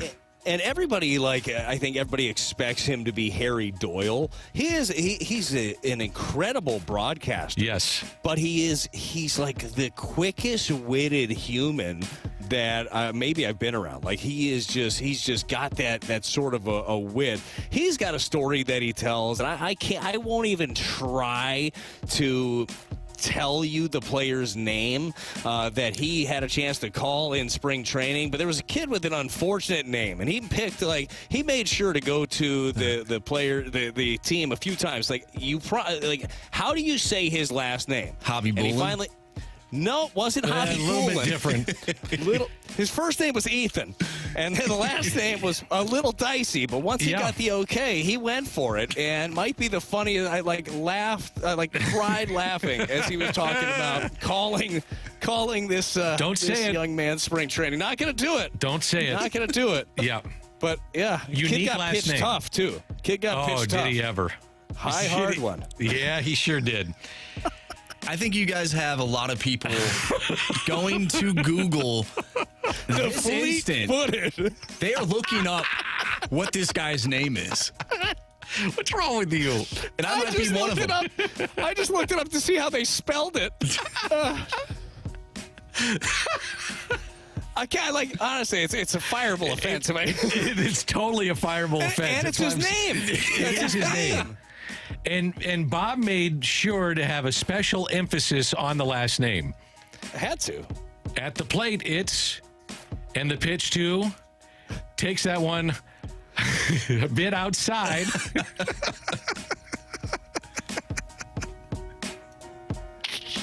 GKF, good clean fun. Nobody gets hurt.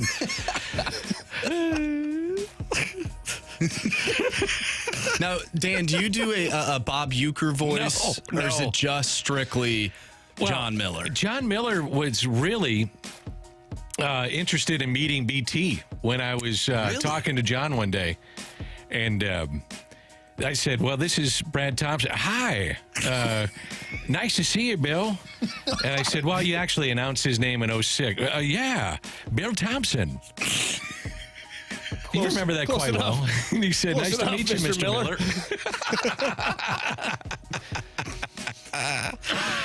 All right, I got to take a break because I'm starting to cry. All right, Dan. Take a break. I'm laughing.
Okay, Anthony is on vacation. Carey is a little bit under the weather. Jamie Rivers headed down to Enterprise for Blues hockey tonight. You can hear the game, the pregame at 6 here on 101 ESPN. So BT filling in. I'm Danny Mac filling in. We got Marshy, who's always here. And we're not off the air yet, but we got 45 minutes to go, BT. So let's keep it straight and narrow, will you? Real quick, this might be the last time they ask us both to fill in. Absolutely. Why? I mean, necessity might hit, but this is got off the rails multiple times. We've probably also had half of the listeners trying to just type in Euchre, weird last name. What was the last name of that player? Good luck. Not going to help you. I want to ask you, on a serious note, with Jordan Montgomery still out there, and then you saw Blake Snell 2 years with an opt-out after the first year with the Giants. Just your initial reaction to hearing about the Blake Snell deal. And let me just set this up. He went in going for $300 million, 9 years, $300 million. Was offered around $150 by the Yankees, and he settles for around $60 million in 2 years. Hard to believe it came down that low. I'd fire my agent. If I was honestly, if you got to the point, if you were being sold a book of goods, it was like, hey, just promise, I promise you, hang on, you're going to be good to go, and then that's what you wind up with. And again, pretty first world problem here when we're talking about this poor SOB, $62 million, and he can opt out after 1 year and he can cash in. Boy, that is a tough pill to swallow. Now, I know this with Snell, and I think it was pretty common knowledge. He didn't want to go to New York. He didn't want to be on the East Coast. He's a Seattle kid. He wanted to go to Seattle, and landing in San Francisco is a really good spot for him. But gosh, man, that is a far cry from where he was supposed to be. You look at his deal, 2 years, 62. Remember Bellinger? Bellinger was seeking apparently like $200 million. He Matt Chapman, another 80. one. Yeah, 3 years, 54 for Chapman, and we'll see what Montgomery ends up getting. Because so think about this: if you're Jordan Montgomery, and this is total speculation, Dan, because I don't know what Boris is telling him or has told him throughout this entire process, but I would have to believe that the conversation is something like, hey, let's let Blake set the market, and then we'll come in right under him and cash in. Sound good? Break. And then I was like, what do you mean set the market and then come in right under him? We got games are starting soon.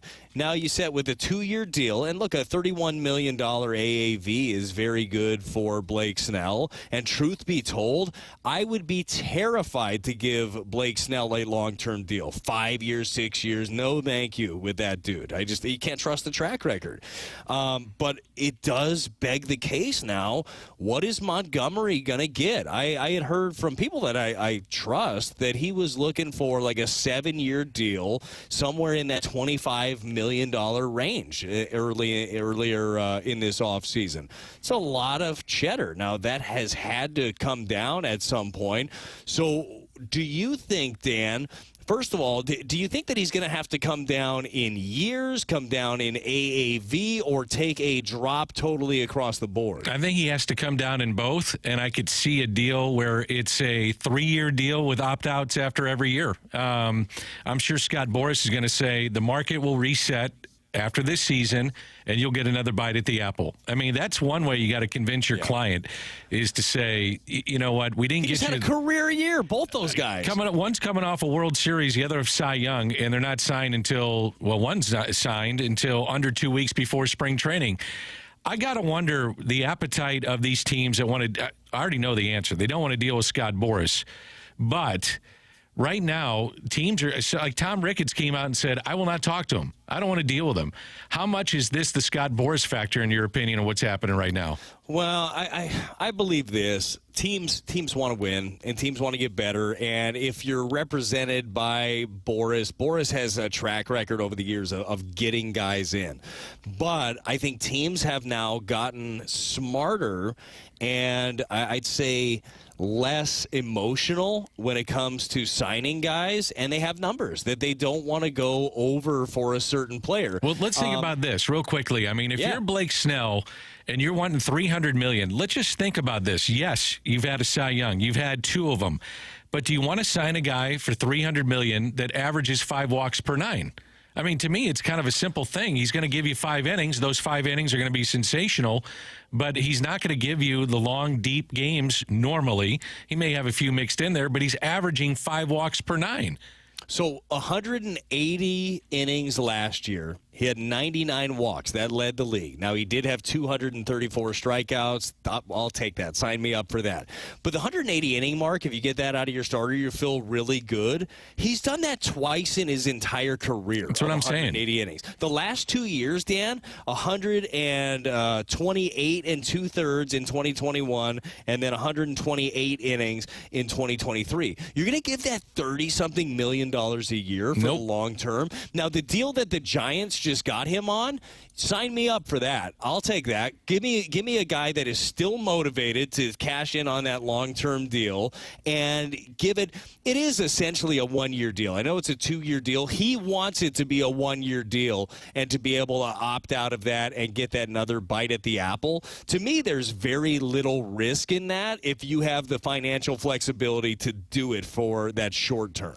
Now, if I'm the Cardinals, I'm at least kicking the tires a little bit on Montgomery. I'm at least just calling and saying, okay, where you at? Even though I know that they feel they have the quote-unquote internal options. But if it falls to a point that you say, man, we got to take a look at this, I'm at least taking a look at it. I don't know if they're doing that.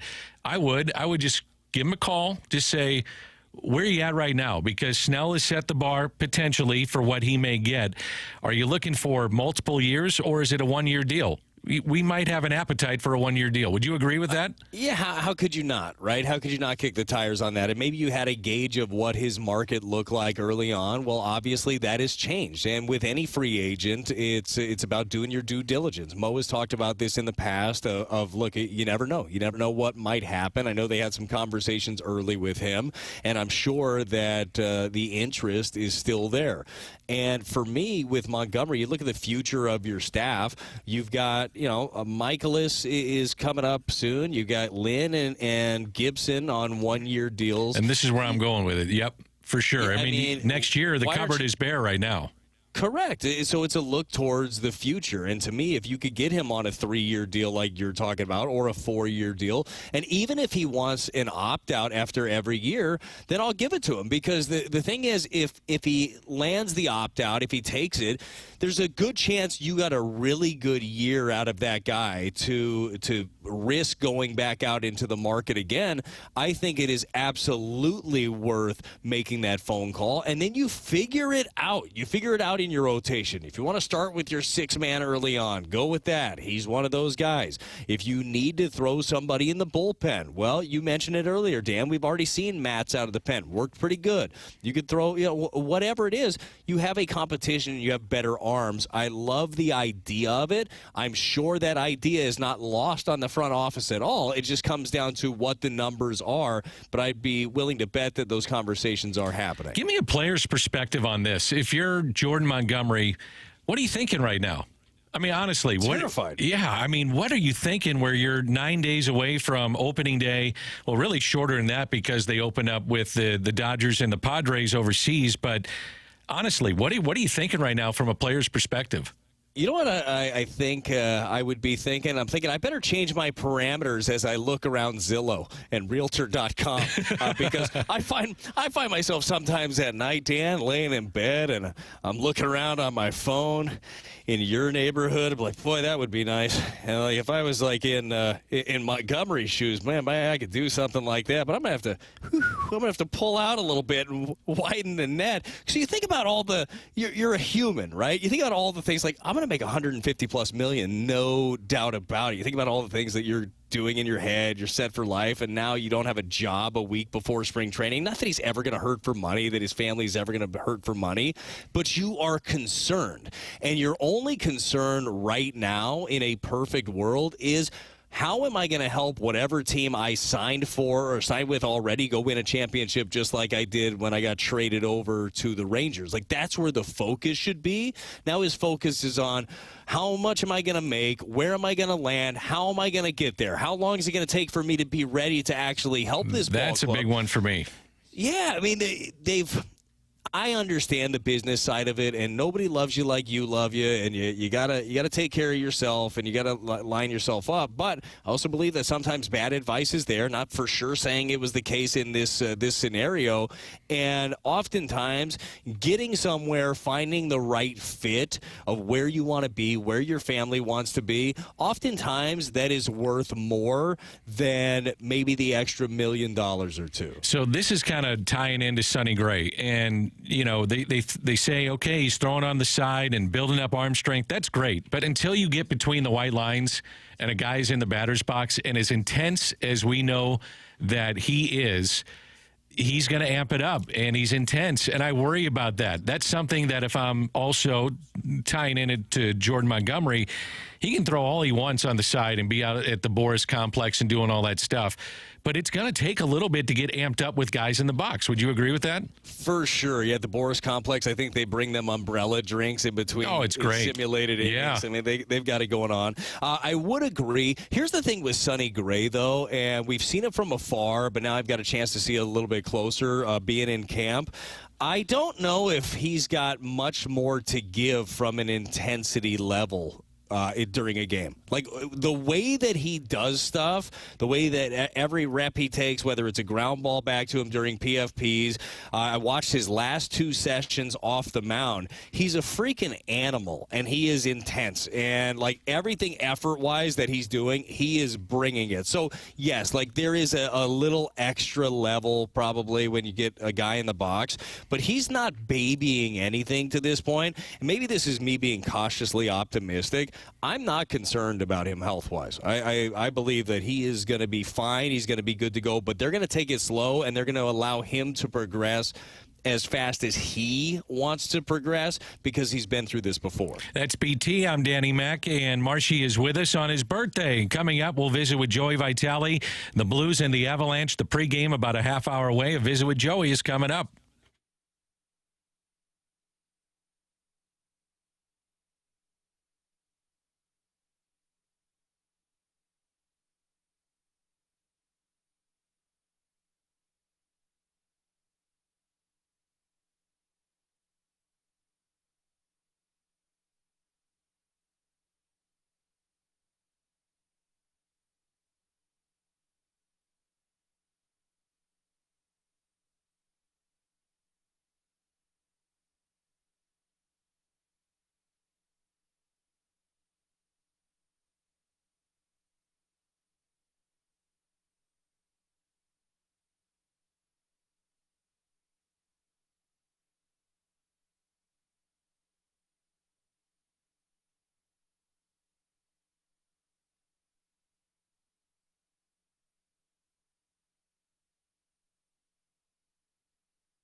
101 ESPN Sports Center.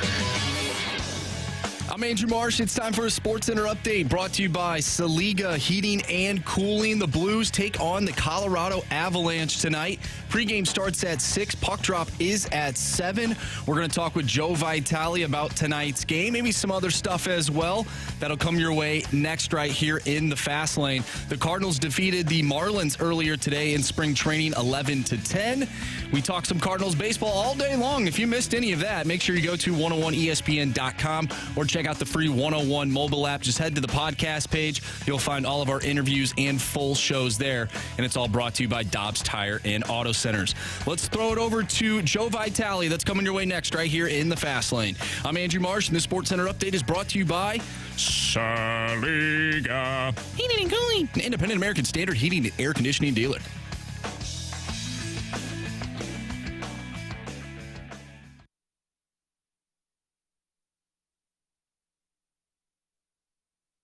Joey Vitale views things a little differently. Just imagine how he looks at hockey. Whoa! This is The View from Vitale, brought to you by Scott Lee Heating Company, a proud Mitsubishi Electric Elite contractor.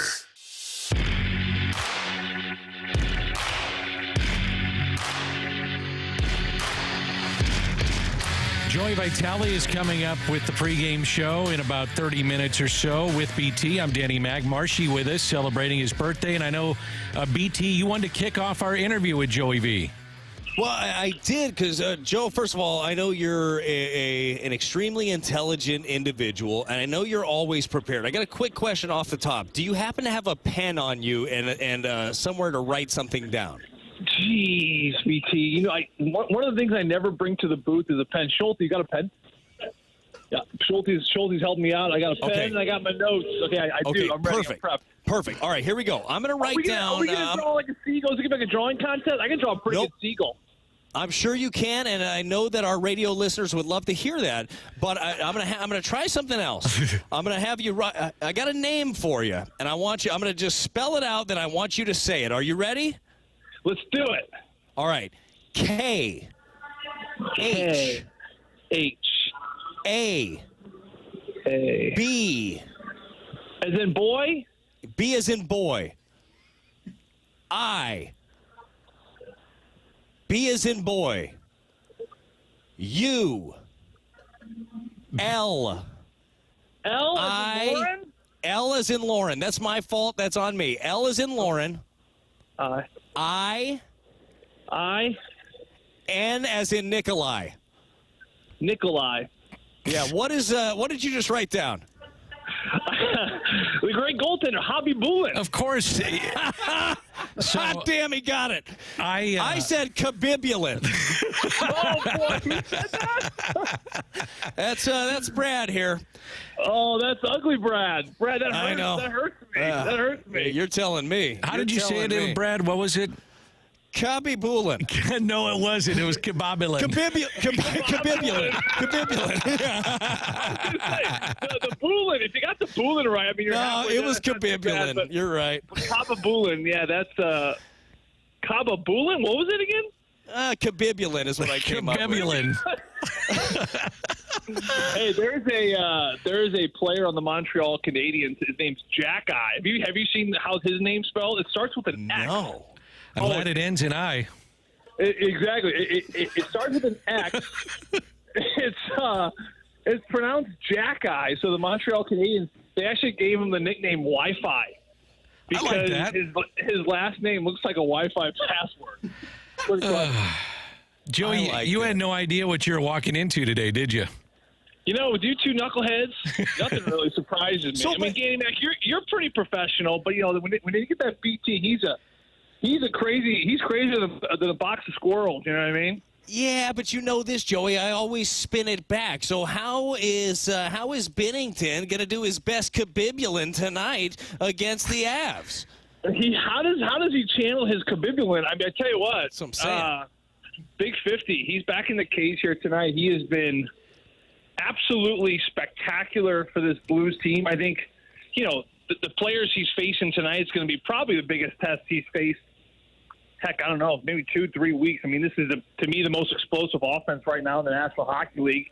And it was explosive before they went out there and got, of course, Casey Middleset, third line on the set, Yakov Trenin, they picked up as well. So they got some bigger pieces that have made this good team even better. But they're deep. They drive the net. They go north in a hurry. They can tack you off the rush, and a heck of a team down low in the offensive zone as well. So I tell you what, the best player on the ice tonight, if the Blues want to have a prayer, is going to be number 50. How about Jake Neighbors in the way that he has played this year, Joey, but also the way that he just gets in front of the net, and he's a disturbance there, and what he's been able to do, and just the kind of year that he's had? Yeah, it's funny, Dan, remember Thomas Holmstrom from the Detroit Red Wings back in the day with, he made his living in front of the net. I mean, you want to talk about the simplest way to make a living, yet the most uneasy way to make a living, if that makes any sense at all. It would be what Thomas Holmstrom did. He lived on top of that blue paint for the Detroit Red Wings. Of course, all those great power plays and all those wonderful Russians throughout the years. But he was the staple. He was the guy to go in front of the net. And when you're that good at it, you can make millions and millions and millions, and you can make a career out of it. And I think Jake Neighbors, to me, he reminds me so much of Thomas Holmstrom from the Red Wings because he's so courageous, first of all, to get there. He's got such a good strength, lower body strength, and core where it's hard to bump him off the area that he wants to occupy. And not to mention he's got great skill and hand-eye coordination. I mean, to me, it's a perfect combination of a player that you need in front of the net. You got to have a guy that's willing, and you got to have a guy that's skilled. And, a lot of times in the sport of hockey, you have a lot of willing guys, but they lack skill. Look at maybe like a Nathan Walker, all due respect to him, because I played and I lived that living myself. But then on the flip side, at times I know that you look at a player like, Jordan Carey, who's like, can he give us a little bit more from the will side? And I think that's what Jake Neighbors does so well. He's a perfect balance of the will and the skill, and that's what you need to go net front. And he was my number one star last game because of maybe not chipping in point-wise on every goal, but he was the net front screen on all three of those power play goals. Steve Ott took him aside earlier this year. He said, make this your living, make this your cubicle, or whatever you want to say, and you're going to play a long time in this league, and he's certainly doing it. Joe, we saw the other night, 3 third-period power play goals against Anaheim. What on earth did they unlock, and is it something that we could see a little bit more of? Well, I think the first thing and the most, probably evident thing, BT, was that, Drew Bannister ended up switching out 2 players on that top unit. They had 3 power play opportunities in the first. It was so stagnant. It was so lethargic, had no energy to it, didn't create any momentum in the game, and they went 0 for 3. In the third period, he removed Jordan Kyrou and Torrey Krug, and he put out and they replaced Justin Falk, a right-handed shot defense with the point, and then Braden Shen to kind of give you more kind of direct predictability on that left side. So I think that, they were just looking for a different chemistry, that the passing, the execution just was not there. And, you added those 2 players, it just changed the whole dynamic of that power play. And like I mentioned it before, Braden Shen's a very direct player. Jordan Kyrou, he likes to razzle, likes to dazzle.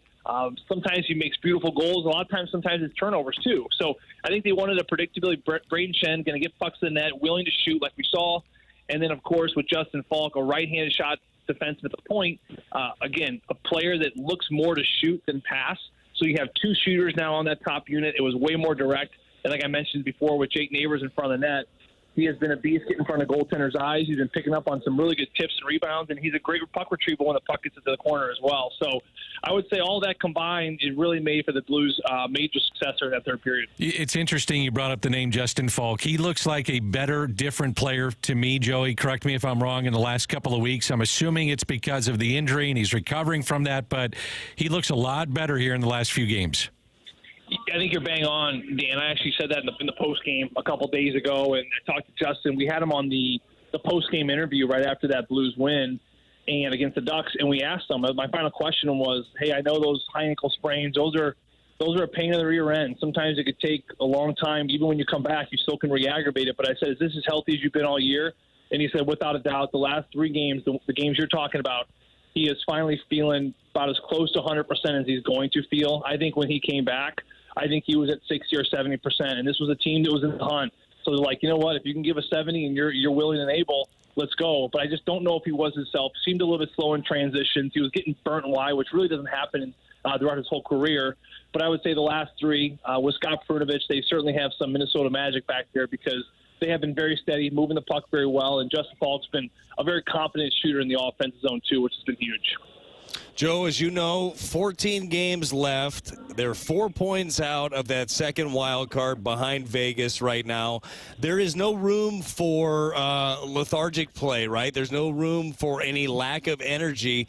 How hard is it for this group to be able to dig deep, because they're not going to be able to let anything go at this point if they want to get a chance to get a playoff spot, right? Exactly, BT. I mean, first and foremost, this is a league where, Drew Bannister shouldn't need to go in the locker room and express how important these games are and where they're at. I mean, these are the professionals. This is what they do for a living.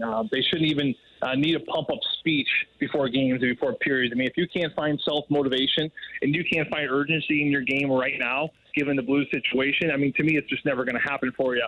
So, and with that being said, it's got to be urgent, because you really just can't lose in big stretches anymore. You can drop one, you can drop two into this final stretch, but I'm telling you now, I think 14 total left. I think right now it's kind of win, maybe get a loss, but you better get on another 4 or 5 game winning streak. Can the Blues lose more than 3 games the rest of the way? To me, I don't think they can, because I think the Vegas Golden Knights, of course, the team they're chasing, they have 1 game in hand. Same thing with the LA Kings, have a game in hand, and they're playing some pretty good hockey right now. And not to mention that Minnesota Wild team that just won't go away. They have more matchups than the Blues against the teams they're chasing in LA and Vegas. So that certainly plays very favorable to the Minnesota Wild as far as potential points being up in there as well. So I would say that, if you can get the rest of the way losing 2, I think you're in. I think anything 3 or more, it's going to be too tough. So games like tonight, backs against the wall, one of the best teams in the National Hockey League. That Kababulin guy, he better be doggone good on this ice. Let's just put it that way. Well said, Joe. Final question for you, Joey. You got the Avalanche. They've won 6 straight. Blues have won 4 straight. Simply put, what do you expect tonight? They're going to come fast. Nathan McKinnon is a man amongst boys. Right now, he's got the Sega Genesis 96 cheat code on, whatever that was. AB, up, down, because he has been absolutely flying. The only way you can slow down Nathan McKinnon right now is if I drop this phone on you boys right now, head down to the locker room, grab his skates, throw them away, and then that might buy the Blues a little bit of time before he recovers his next pair of skates, because that's just it. He is absolutely flying. The way he has his linear crossovers, digging for speed. They play so fast. They draw a lot of penalties, and their power play is spectacular. With McKinnon, you got Cale Makar, one of the best puck-moving defensemen in the league, and Georgiev leading the league in wins. So they're a top-notch, well-oiled machine. They've added some key players. So I think for the St. Louis Blues, you're going to have to lean heavily on your goaltender. You're going to have to be disciplined and stay out of the penalty box. Don't give them any sniffs. And then, of course, to stay extremely, extremely tight in the D zone, almost like you're killing the penalty, because if you take away the middle, you're going to give this goaltender the eyesight for the puck, and that could really help. Joey, have a great game tonight. Thanks for joining us. Always appreciated. Sounds good, boys. You guys, great talking to you as well, and have a great week. You too. That's Joey Vitale. He'll have the Blues and the Avalanche beginning in about the pregame 14 minutes or so here on 101 ESPN. Coming up, 3 stars of the day, criticisms and compliments on 101 ESPN.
Fun show as always with BT filling in. I'm Danny Mac filling in as well. If you're wondering, and Marshy is here on his birthday, Anthony is on vacation, and Carey Davis a bit under the weather. You probably have heard that yesterday. Had to leave early. Jamie Rivers is off to Enterprise Center for the Blues and the Avalanche. And again, about 9-10 minutes away from the pregame show, the Blues and Avalanche here on 101 ESPN. I got to tell you, BT, it's always fun to be with you, buddy. Great job. Dude, it's been a blast today. I had fun joining you guys. You guys are troopers over there, Dan, working double duty. I know you did so on your birthday yesterday. Marshy's birthday today. He worked through some things and throwing a party on his own end over there. What did he have to work through? Who knows? I think it was really working through me, actually. Yeah, probably what it is. But you are the best duo. You know, this just you two guys. You know, if there are number two guys that I'd want to work with today, it is you guys. So it's been a pleasure. All right, Marshy, 3 stars of the day. All right, do you want the criticisms and compliments first, or do you want to go to the 3 stars? What's supposed to go first? What? You know what, Dan? It's your show today. This is new to me. I had no idea. What are 3 stars of the day? Okay, so little background here. We were talking about, and this was at the beginning of the 2024 year, Anthony was telling everybody how he thought the 3 stars of an NHL hockey game is like overrated of sorts. He just doesn't feel like it needs to be there. So we implemented it into our own show, despite Anthony. No, I like the idea. So I like it. It is kind of silly. It's like, you lost, but get a star. Here's and your participation. And you get the hard hat, too. We haven't had a hard hat award, but we'll give that to BT. Yeah, that's the hard hat. No, I think you're going to get the hard hat because you were dealing with some physical ailments. Oh, yeah. Yeah. So was Jamie, though. What'd you say, BT? No, Marshy almost kabibulined everywhere. Yeah, there's still rumors floating out that I missed an entire show because of that. I don't think anything was floating out of you today. Awful. Speaking of Anthony, though, we got a text from the 636. Criticism, I think Brad may have to go back to Anthony's reading group. Yeah, that was the orange reading group, wasn't it, Marshy? It was. And Anthony was a little upset that as a youth, and I forget exactly how old he was, probably 17, 18, that he was in a reading group in school, and they just thought he wouldn't notice. He was getting grouped up with all the kids in the green reading group, we'll call it. That was like for the kids that could read well. And all of a sudden, he was in the orange reading group with the kids that are now felons. So, yes, look, it was a struggle today with Hobby Boolin,